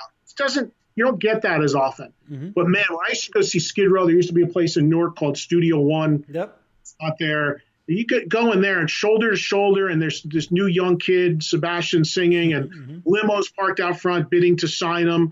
Man, there was like a vibe. And then they came out, and it was like, those memories are just amazing to me. No, absolutely. To me, I have friends ask me sometimes, what one band from the 80s or 90s do you wish would reunite? And to me, I can't think of anybody beyond Skid Row that I would say that's the band I want to see with the original members in it. Yeah, I'd agree with you. That's probably the one I'd most like to see too. And I got to be careful when I say that because it's not a disrespect to what they're doing now, because I certainly respect it, and I've supported all the things they've done since. Mm-hmm. But I'd be lying if I said I wouldn't want to see that. And by the way, I also don't want to leave out of this their drummer Rob Affuso, who's not in the band. Mm-hmm. I love Rob's playing. I saw him play recently. And speaking of Subhuman Race, that's Rob's greatest performance with Skid Row. That album, his drums are insane. Mm-hmm. So I'd love to see all 5 of them. Of course, Baz being the front man you want, that's the focal point. But, Rob, I'd love to see come back, too, if they ever did it. Mm-hmm. And by the way, being so close to those guys, it did get close more than one time and imploded just once. Mm-hmm. Well, I think one of the last things for you, have you heard anything recent about Ozzy and his health? No, I haven't. I mean, I think that last I heard was he was going out of the country to try to get some treatments or whatever. I'm somebody that I firmly believe that Ozzy, just to show I'm, Kiss isn't the only band I talk about this with. I talk about this with all kinds of bands, but of course Kiss is hyper-focused because of the fan base. But I believe Ozzy's a guy that should have stopped 20 years ago, too. I really do. I think and I don't mean that with any disrespect, but think about this. Ozzy did his first farewell tour in 1992. Mm-hmm. He's done in 92, and he's still going. So when you get to that point, you got to really wonder. And now, given what he's dealing with his health issues, which are very serious, and I hope nothing but the best for him. I don't know the man, and I only interviewed him once. But I start thinking, Mike, beyond selfishly as fans, got to worry about the guy's well-being. Agreed. And then you got to worry about, and then when you go back to the fan perspective, where all the fans are like, well, just keep going, rock till you drop on the stage. Got to worry about what product are you buying? We just talked about how much ticket prices are exorbitant, right? So do you want to pay $500 and see a guy who can barely move and barely stand, or has another singer singing for him, or running a track behind his voice? I mean, Ozzy doesn't owe us anything. To me, I know he's still saying, I want to tour. Why? It's not like to me, if Ozzy made a real good new record, by the way. Yeah, I was going to ask you. So, great. Make records. Do 2 or 3 shows a year that are big events, special things, play an hour at a festival if you want to play once or twice a year, put all your energy into that. But to try to tour in his condition, with his vocal issues at his age, man, just take care of yourself. Paint, relax, sleep, get well, be healthy. It boggles my mind that they keep trying to kind of put him out there. It just doesn't make sense to me. Look, I want to see all these bands go forever, but they don't. Neither do athletes. I would, I'm a Giants fan. I'd love to still see Lawrence Taylor playing linebacker for the Giants. You can't do it anymore. Absolutely. No shame in that. Mike Piazza is one of my closest friends. I wish he was still out at Citi Field. Right. Not going to happen. No. So there's no shame in it for musicians. The shame in it is when you stay too long and then you start compromising what you do and it's not true and it's not legit and you're like, what is this? But everybody has differing opinions about it, and some just like, I don't care how good it is or how bad it is, it's still my thing, and I go. And again, I respect all opinions. Yeah, and I'll close on that. I'll say this: whether it's Kiss, whether it's Ozzy, I've seen both of them in the last year, I guess 2 for Ozzy, but I feel like I've got my closure, and so I've said all along I've been a Kiss fan since 1976, July 2021. I'm out. And my friends are like, no, you're not. No, I was like, no, I'm good. I've said my piece. Goodbye. Thank you. It's good. I don't need to continue on if they do. I'm out, So you're out on Kiss when they do the 2021 final show. That's it. That's my final show. And this comes from somebody who's been to, 74, 75 Kiss concerts. My first one, 79. Been on the last 8 cruises. But if it's going to continue, I'm out. Then that's fine. I'm good. You, me, anybody watching, listening to this are totally within your right to feel that way. There's not, it's unfortunate that we live in this world where I call it the Pounce Society, where there will be a segment of people that will attack, and it's just such bullshit. It's like, if somebody disagrees with your position, that's fine. If someone agrees with it. For me, I was out. I tell people all the time, I believe the farewell tour was the farewell tour. To me, it obviously wasn't great. There were tension, there was issues, and a lot of bad shows. Bad shows, but I believed what they told me at that time. Pull any press clipping. We don't want to stay too long at the party. We don't want to be like, why are we doing this anymore? They were brutal on bands that had backing singers and tracks. Absolutely. They called all of that out. Just pull the press. It's not me saying it. Suddenly, as recently as 2 or 3 years ago, they did that on stage. They crucified everybody. Suddenly, that's what I'm saying. There's a segment of the fans that's just like, okay, this is the marching order. We'll fall in line with it. And those people you're never going to win with because you can't have objectivity with them. But for me, I believed the farewell tour was the farewell. I was good with it. And I was really looking forward to seeing where Paul was going to go as a solo artist. The irony of all ironies is Paul Stanley was always my favorite member of Kiss. His solo album, 78, one of my favorite records ever to this day. His songs on every record, my favorite songs on the record. At a time, one of my favorite singers, one of my favorite frontmen. So there's the greatest irony of all of this, really. But I can't help but to call it how I see it or to call out hypocrisy where I see it. And the thing is that I believed on the farewell tour that for all the reasons they said, that this is ending. I was so excited to see, where does Paul go? Does he make, he made Live to Win, but does he make, would he have made 10 records since, or would he have gone to other? What is Gene going to do? What would Peter and Ace do? I was really, I felt so good about the way, even though it ended in terms of the show and the fighting or whatever, but knowing that was the right time. Right. And that was my button. And I'll tell you, I did see them. I know you've got to wrap this up. I don't know how long we've been going, but that's okay. No, I appreciate your time. I love to talk. That's why I do a talk show. but I remember I saw them. My God, I got stories for days, but I'll edit myself. I saw them without Ace and with Peter. Okay, 2003, that would have been. Probably a show in Vegas. Okay, yep. It was at the Pearl at the Palm or something. Okay. And I love Peter, but it was, needless to say, super weird, and I was really grappling with the whole no Ace and the Tommy as Ace thing. Again, not personal against Tommy, but, and by the way I feel about this, I can't tell you how many people feel the same way, and I can't tell you how many artists feel this way who have shared the stage and toured with Kiss over the years, who tell me in my ear, but of course won't say it publicly. It's rampant. But anyway, it was just awkward. But I had known Tommy forever, and hey, how you doing? No animosity towards the guy to this day or even then. And I'll even say this: to me, he's totally the right guy for the gig. Totally. Play can play everything. Totally. Yeah. But I just was wrestling with processing it, and afterwards there was a private party, and Peter's wife Gigi came out and got me and my wife, and because there was a party and then a room in the room. It was basically just the band. And I was in the outer room, and she came out and walked us right into the room in the room. Okay.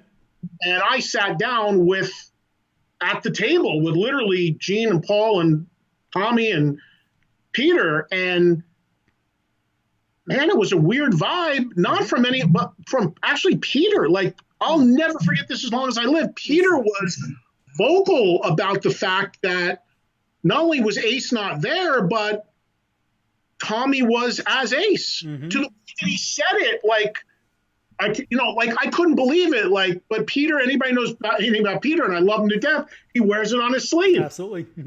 So that was like weird. And then a couple years later, they did a show in Cadott, Wisconsin at Rockfest. Okay. And I believe this would have been 2008. Yeah, I think 2007, 8, right around that time period. Absolutely. And so after that 03 thing, it was just didn't feel right for me. And I was like, I'm good, I'm out. And then I went to that 08 show. I was hired to host that whole festival. And Kiss, I'll never forget it, because the night Kiss played, Chicago was on right before them. Okay. Chicago and Kiss back to back was bizarre. And that's the only time I was there where I saw the Tommy, Eric, the band now. Sure.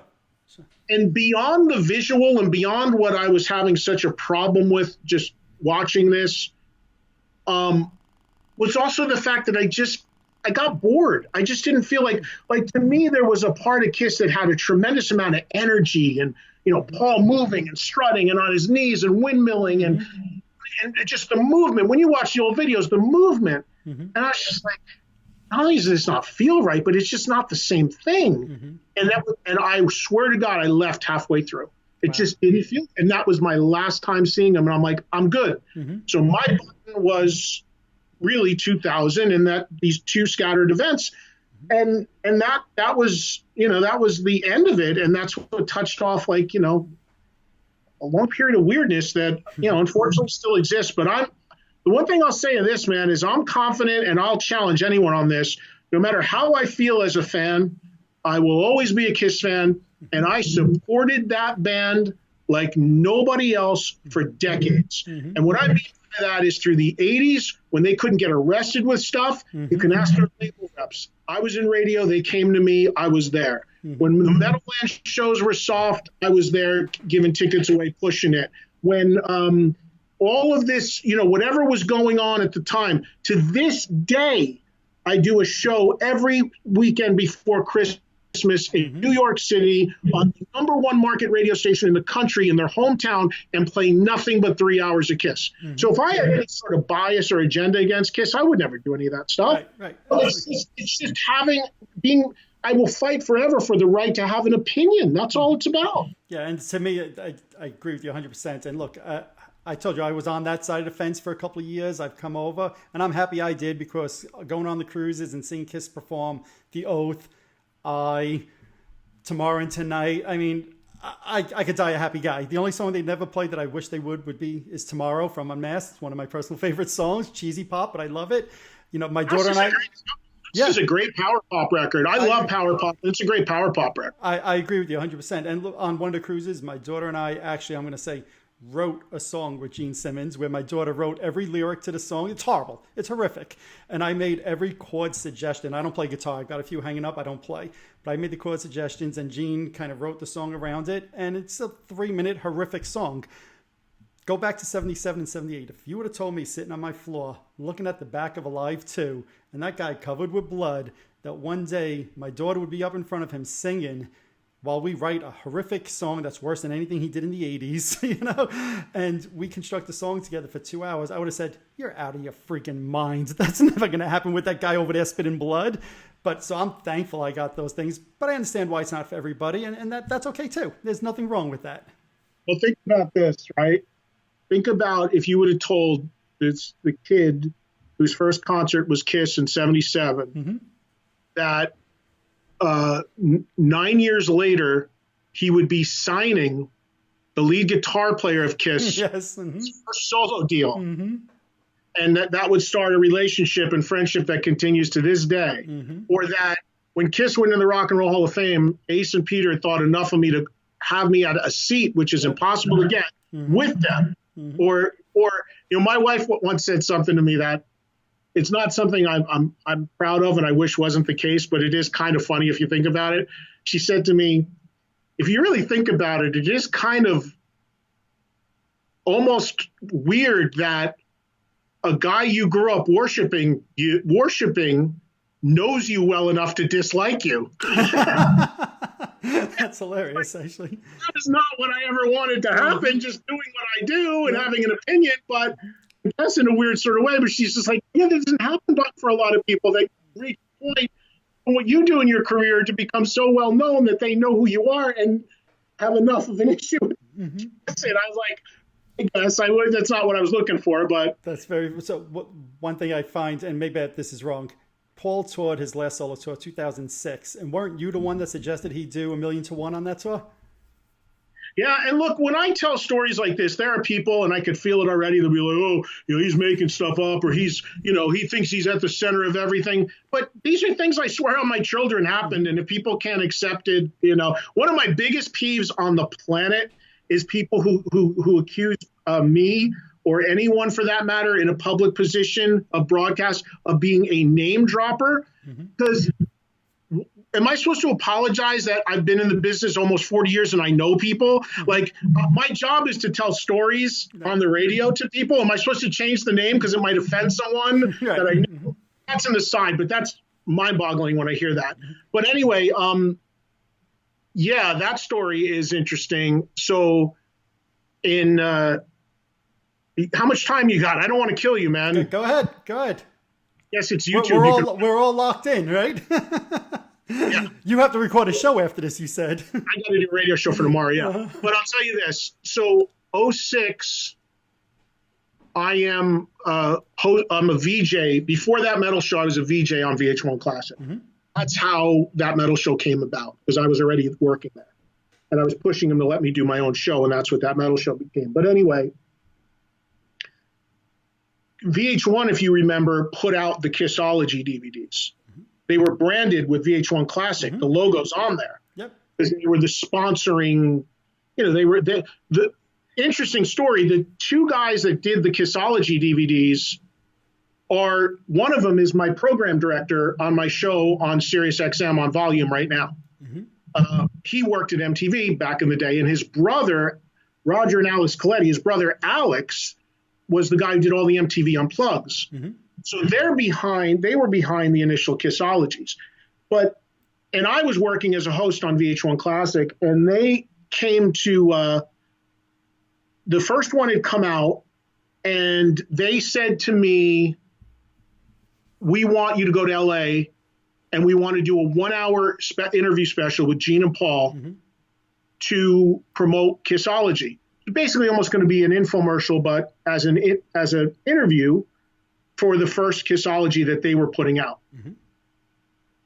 And they go, we don't know anybody who knows Kiss more than you as far as being a fan and whatever. And at that time, there was already on and off again weirdness. See, that's the other thing with my weirdness with them is like, there's been times in the last 20 years where they've said nice things about me. Mm-hmm. And then there's times where I found out I'm the enemy again. I never know what they're hearing. Mm-hmm. The last time I ever talked to Paul Stanley, which is a whole nother story, but I'll get to your point. Mm-hmm. But the last time I ever talked to him, I said to him, can we please sit down man to man and work this out? Because I don't know what's going on. Mm-hmm. I don't know what you're hearing in the world of the internet, the way some fans talk. I don't know what's in your head. Let's clear the air. Mm-hmm. That was the last thing I ever said to the guy. And then he left and that was it. But back in 2006, 1 minute things were cool. 1 minute things weren't cool. I wasn't sure what was going on. And I said, hey, if they'll have me do it, I'd love to do it. So one of the things they wanted was they wanted me and they wanted someone else that was a famous artist to sit with me, because not just Kiss, all legendary artists like new up and coming artists to show their love of them. Mm-hmm. Makes them look contemporary and validates it. Mm-hmm. Well, they were throwing names at like Chester Bennington, or I forget who it was. There were people they were throwing around that they wanted to sit with me and co-host the interview. Okay, whatever. Mm-hmm. They didn't want just me. Mm-hmm. And so the concession was me and Scott Weiland from STP. Mm-hmm. Okay, I didn't know Scott, but whatever. But I also knew Scott had well-documented drug issues. Mm-hmm. And was having trouble showing up for his own band at that time. Right. Mm-hmm. So, but okay, that's what you want to do. We'll make it work. Well, guess who doesn't show up the day we shoot? Scott Weiland. Mm-hmm. So this interview aired, and if it's been out there. It's me, Gina Paul. We did it at Henson Studios in LA. It's probably the last thing I ever did with them on the record, in terms of interview. Mm-hmm. And we took a break from shooting to have some lunch. And they had some catering and some food put out, and we've gone and Paul and I are in the line getting our lunch and making our plates. And that's when Paul was just getting ready to go out on that tour, mm-hmm. which I was really excited about, being such a fan of his songs and his solo work. So I said to him, Paul, what are you going to do on this tour? Are you going to pull out some deep tracks? What are you going to do? And he said, I don't know. What were you thinking? What do you think? Mm-hmm. And I'll never forget, I swear on my children, mm-hmm. I said, man, I would love to hear Magic Touch, mm-hmm. and I would love to hear 1,000,000 to 1. And he's looking at me, and he's, eating his food, and he's just like, and remember, I was treading lightly because I was, even at that time, mm-hmm. off and off again with these guys. Mm-hmm. So he's like, interesting. And the funniest thing about this is I'll never forget it. Gene eavesdrops and he goes, Magic Touch, what is that? I don't even know what that is. That's great. I find that all the time. We know bands' catalogs way better than they remember. Right, of course. They were busy living it. We were busy analyzing every second of it. We still live in every minute of this stuff. Yep. And he's just like, I go, Gene, it's this amazing song on Dynasty. You should listen to it one time. And then he's like, because Gene's great when you get him going. He's like, mm-hmm. I go, I'm like humming it to him. He's like, and then Paul's like, interesting, whatever. So I didn't know what was going to happen. Mm-hmm. And then he plays Irving Plaza in New York. And I went to the show, again, treading very lightly, because my biggest problem is I don't know what he hears. Like, I don't know what fans just trying to get in his good side are saying that are not true. I don't know what edited nonsense on the internet he's paying attention to. So I just go to the show as a fan, just watching, like minding my own business. Mm-hmm. He does the songs. I'm floored. Mm-hmm. I'm standing, and as the show ends, I'm getting ready to leave. And a guy taps me on the shoulder that was clearly on the crew. Mm-hmm. He says, "You're Eddie Trunk?" I said, "Yeah." He goes, Paul was off stage 3 minutes at this mm-hmm. time. Mm-hmm. Because Paul wants to talk to you. Okay. Whisks me right by everybody else. Paul's standing there, towel over his shoulder. I'll never forget, he's eating a aluminum foil tray of some sort of food, mm-hmm. Chinese food or something. And as soon as he sees me, big smile, he goes, I did it. You got Magic Touch, 1,000,001. You got it. That's great. And I was just like, yeah, man, it's wonderful. It was awesome to hear those songs, and it was so great. And he's just like, yeah, he goes, you put that in my head. We did it. We pulled it off. And I was just like, great. And then I was just like, I didn't really know what to say. So I was like, listen, I know you got a ton of friends and family out there. I'll let you eat and see your other guests, but thank you. It's great to see you, and I'm glad. And so there's been moments like that, right. And then moments where, and I could give you a million examples of similar stories like that. And it's just weird because, again, I really think that a lot of it is embellished and fabricated and comes from a lot of people who are just trying to butter up to him more, you know? And I think that actually is the biggest problem. So then let's close on this. Paul Stanley calls you tomorrow. We know this is not going to happen, but let's just play pretend. Paul Stanley calls you tomorrow and says, hey, Ed, I'd like you to come down to one of our shows when the tour begins again. I'm going to leave you a ticket, and then after the show we could talk. But here's the ticket. Come down to the show. Do you go? I would go after the show and love to sit down and talk with him, but I wouldn't watch the show. You wouldn't watch the show. Okay, I was curious if you would watch the show. No, it's just not. It just pulls at me at a place that's really hard for me to process. It's and it's nothing to do with my friendship with Ace or Peter. It's about what I feel as a fan, and I just have tried. Like I said, I've tried, but it just doesn't feel right. It doesn't look right. It doesn't sound right. There's just nothing that's right about it. I make the analogy to people a lot of times. I say to them, if AC/DC announced a tour tomorrow and said that Angus Young couldn't do the tour, but they were going to dress somebody else in the schoolboy outfit and go out on tour, would you be okay with that? God, no. Oh, my God, that's crazy. And I just, nothing personal, but I've seen it. I know what it is. I've seen stuff online. I've tried. But to talk about it objectively, sure. I mean, my door's wide open to those guys. I do something with them tomorrow. And that's the kind of unfortunate thing about this is that I know that Gene would love to have this debate. Like, I would think so too, yeah. But he knows that he doesn't want to rock the boat. And one last thing, Mike, that I'll tell you, I don't know a lot of people that even know this. There was a show, there was an award show that used to take place in LA. It was put on by one of the magazines. What was it called? It didn't happen that long ago. Oh my God. The Golden Gods. Okay. Yep. It did it like 5 years in a row in LA. And it was a metal award show, and they had big people come out, and Ozzy and Simmons, and it was Ronnie James Dio's last ever appearance, and it's a big, big event. One year I hosted it with Don and Jim. A bunch of years Chris Jericho hosted it, but I would go out there and do the red carpet and go to the event. And we're in the VIP room before, and this is not that long ago, before the show starts. There's this holding pen where all the celebrities and people waiting to go out on stage are. Somebody comes to me and says, hey, you know who's there over there in the booth? Gene Simmons.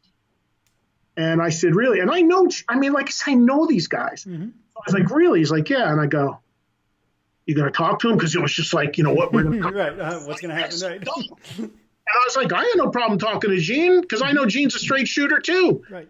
And they said, I said, where is he? And they go, there was a row of booths along the table, and they had a velvet rope across them so that no fans could walk in if they wanted to. And each one had a guy like this, Right. that. Yeah. So I go, if he'll see me, I'd love to talk to him. So I walk up to the rope, and I see him, and he was there with his son. It's the two of them sitting in the booth. And the goon is there like this. I don't try to walk past the rope, right. But I get close enough to the rope where he can see me. His eye catches me, and I look at him and I go, can I talk to you? Like that. And he looks in classic Gene fashion. He looks at me and he goes, like that. For people not watching, just listening, gives me the hand to come in. Right. And the hand to let the goon know he can move the rope and let me. So I go, and I'm right in the middle of doing that metal show. Like my stock's pretty high at this point. Right. Variety. And he gives me the thing, sit like this. The minute I go in there and sit, I swear to God, must have been 30 people came around with cameras taking pictures. I was going to say, I think I remember seeing a picture. Yeah. Yeah, there's a million pictures of me animated. We're talking. We weren't arguing or fighting. We were just being animated. And it was loud, and we're trying to talk to each other. Right. But I looked, and I just saw whoosh, and these people like.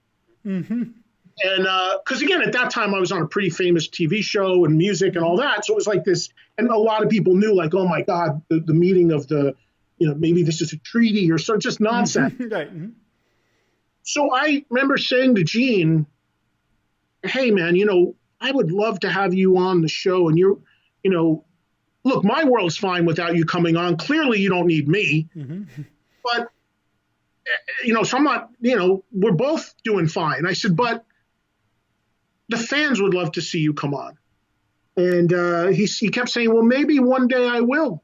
And I said, well, I'm giving you a formal invite. And I hope that day is sooner than later, because I don't know how long this is going to last. But I just want you to know you're always welcome. I said, I don't know what goes on, man. I don't know what you hear from people. I said, but he's like, Mike, I swear again on my children, he said to me on more than one occasion, he kept going this, I have no problem with you. I have no problem with you.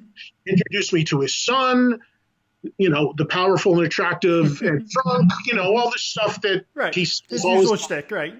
Shtick. Yeah. Big words like gymnasium. Yeah, and I remember he started quoting such figures to me. Something like, you may care about other members, but our numbers and our merch, I go, Gene, save it, fine, whatever, congrats, I'm happy for you. I said, but just cut the nonsense. He goes, yeah, shook hands. Good to know we're cool. Good seeing you. Nick, nice to meet you. Leave. The pictures show up all over social media. A day later, I'm going through my Twitter feed, following Gene. I've always followed Gene. And somebody said, hey, did you see what Gene tweeted? I said, no, why didn't that come up? Go into the profile. I'm blocked by Gene's Twitter. God's honest story. To this day, blocked by Gene's Twitter. So 24 hours ago, you had no problem with me, but then I'm blocked by the Twitter. And nothing changed. I literally said not one word about Kiss or Gene in 24 hours. What happened? Somebody else saw the photos. Somebody else calls a social media manager, block those from being out there. Right. So it's just silly. It's just so silly. It's like, I'm like one of the biggest fans out there. I've said this so many times. I don't care what band you like. You can hit me with any band, and I will tell you a period of that band I did not like. That's okay. As fans, we're all entitled to that. I worship Aerosmith. I hated Just Push Play. Okay. I'm not banned from their shows. No. And look, I've expressed my opinion on the current lineup right now, and not once have you said, hey, you're a jerk, you're an idiot. How dare you go to a cruise? How dare you go to the concerts, By the way, also, I'm not, to my knowledge, I'm certainly not banned from buying a ticket and going to a Kiss show. I don't want to come off like that. But you know what I'm saying. I mean, I'm not the enemy because of it, but it is what it is, man. And I think we're all fans, and I think all fans should be entitled to saying how they feel about any band that they love. That's what makes us fans. I don't consider myself, people have called me a journalist. People have called me a lot of things. Whatever they've called me. But people have asked me, like, are you a journalist? Are you a broadcaster? What are you? I always answer at the end of the day, I'm a fan. I'm a fan that's worked incredibly hard in my whole life, and I still do love rock music, fight for rock music. But I'm also not going to cave to the hypersensitive PC nonsense of not being able to say what you think. And I respect others' opinion if they're different than mine. But I'm just not going to play that nonsense. And, like I said, it served me well for coming up on almost 40 years, so I'm good. You've done something right, obviously. No, Eddie, thank you so much. This has been, for me, a lot of fun. A great conversation. I could probably do another How long was this, Mike? We're going on almost 2.5 hours right now. Oh, my gosh. And I could probably go on another 2.5 hours. It's all different things, but I want to be respectful. You have a show to record after this. So, but part two one day. Yeah, that would be awesome. But, and thank you. Last week you gave me a shout out on my Vinnie Vincent interview on air, and I had my friends tweeting me and texting me, hey, Mike, did you hear Eddie Trunk shouted out your Vinnie Vincent interview? So, yeah, thank you. I appreciate that. Yeah, well, look, I appreciate you having me. And like I said, for me, I get hit up a lot to do things like this. And honestly, my schedule is so nuts with travel. A lot of times I can't do it. Mm-hmm. But now, unfortunately, we're all locked in. So it was a good timing and a good opportunity to do it. And I enjoyed the interviews I heard that you did with Vinny, Mm-hmm. and then having my buddy Eric on a few days ago was brought back a lot of memories. And then Eric said to me, he'd love to have you on. I said, just tell him to hit me up. So Absolutely. timing worked out, and it was cool, and some great memories. And I thank you again for having me. Thank you, Ed, and say hello to Eric for me also. Will do. All right, Ed, take it easy. Thanks a lot. Bye. All right, Bye-bye. bye. Alrighty, there you have it. Once again, I'd like to thank Eddie Trunk for spending 2.5 hours with me chatting all things rock and roll. I found it very interesting to learn that Eddie had actually given the current Kiss lineup a couple of chances to see them in concert and just decided that that wasn't for him. I have to agree with Eddie on one thing. Everybody's entitled to their own opinion, and there is no right and wrong answer. And what's right for me might not be right for you, and vice versa. Either way, I had a great time chatting with Eddie, and I'd like to thank him one more time for the 2.5 hours he spent with me. While you're on my YouTube channel, hit that subscribe button below. Also, head on over to Facebook and follow me there. My page is The Rock and Roll Experience with Mike Brunn, where each and every day we talk about all the rock and roll music that you love. That's it for this episode. Until next time, thanks for watching.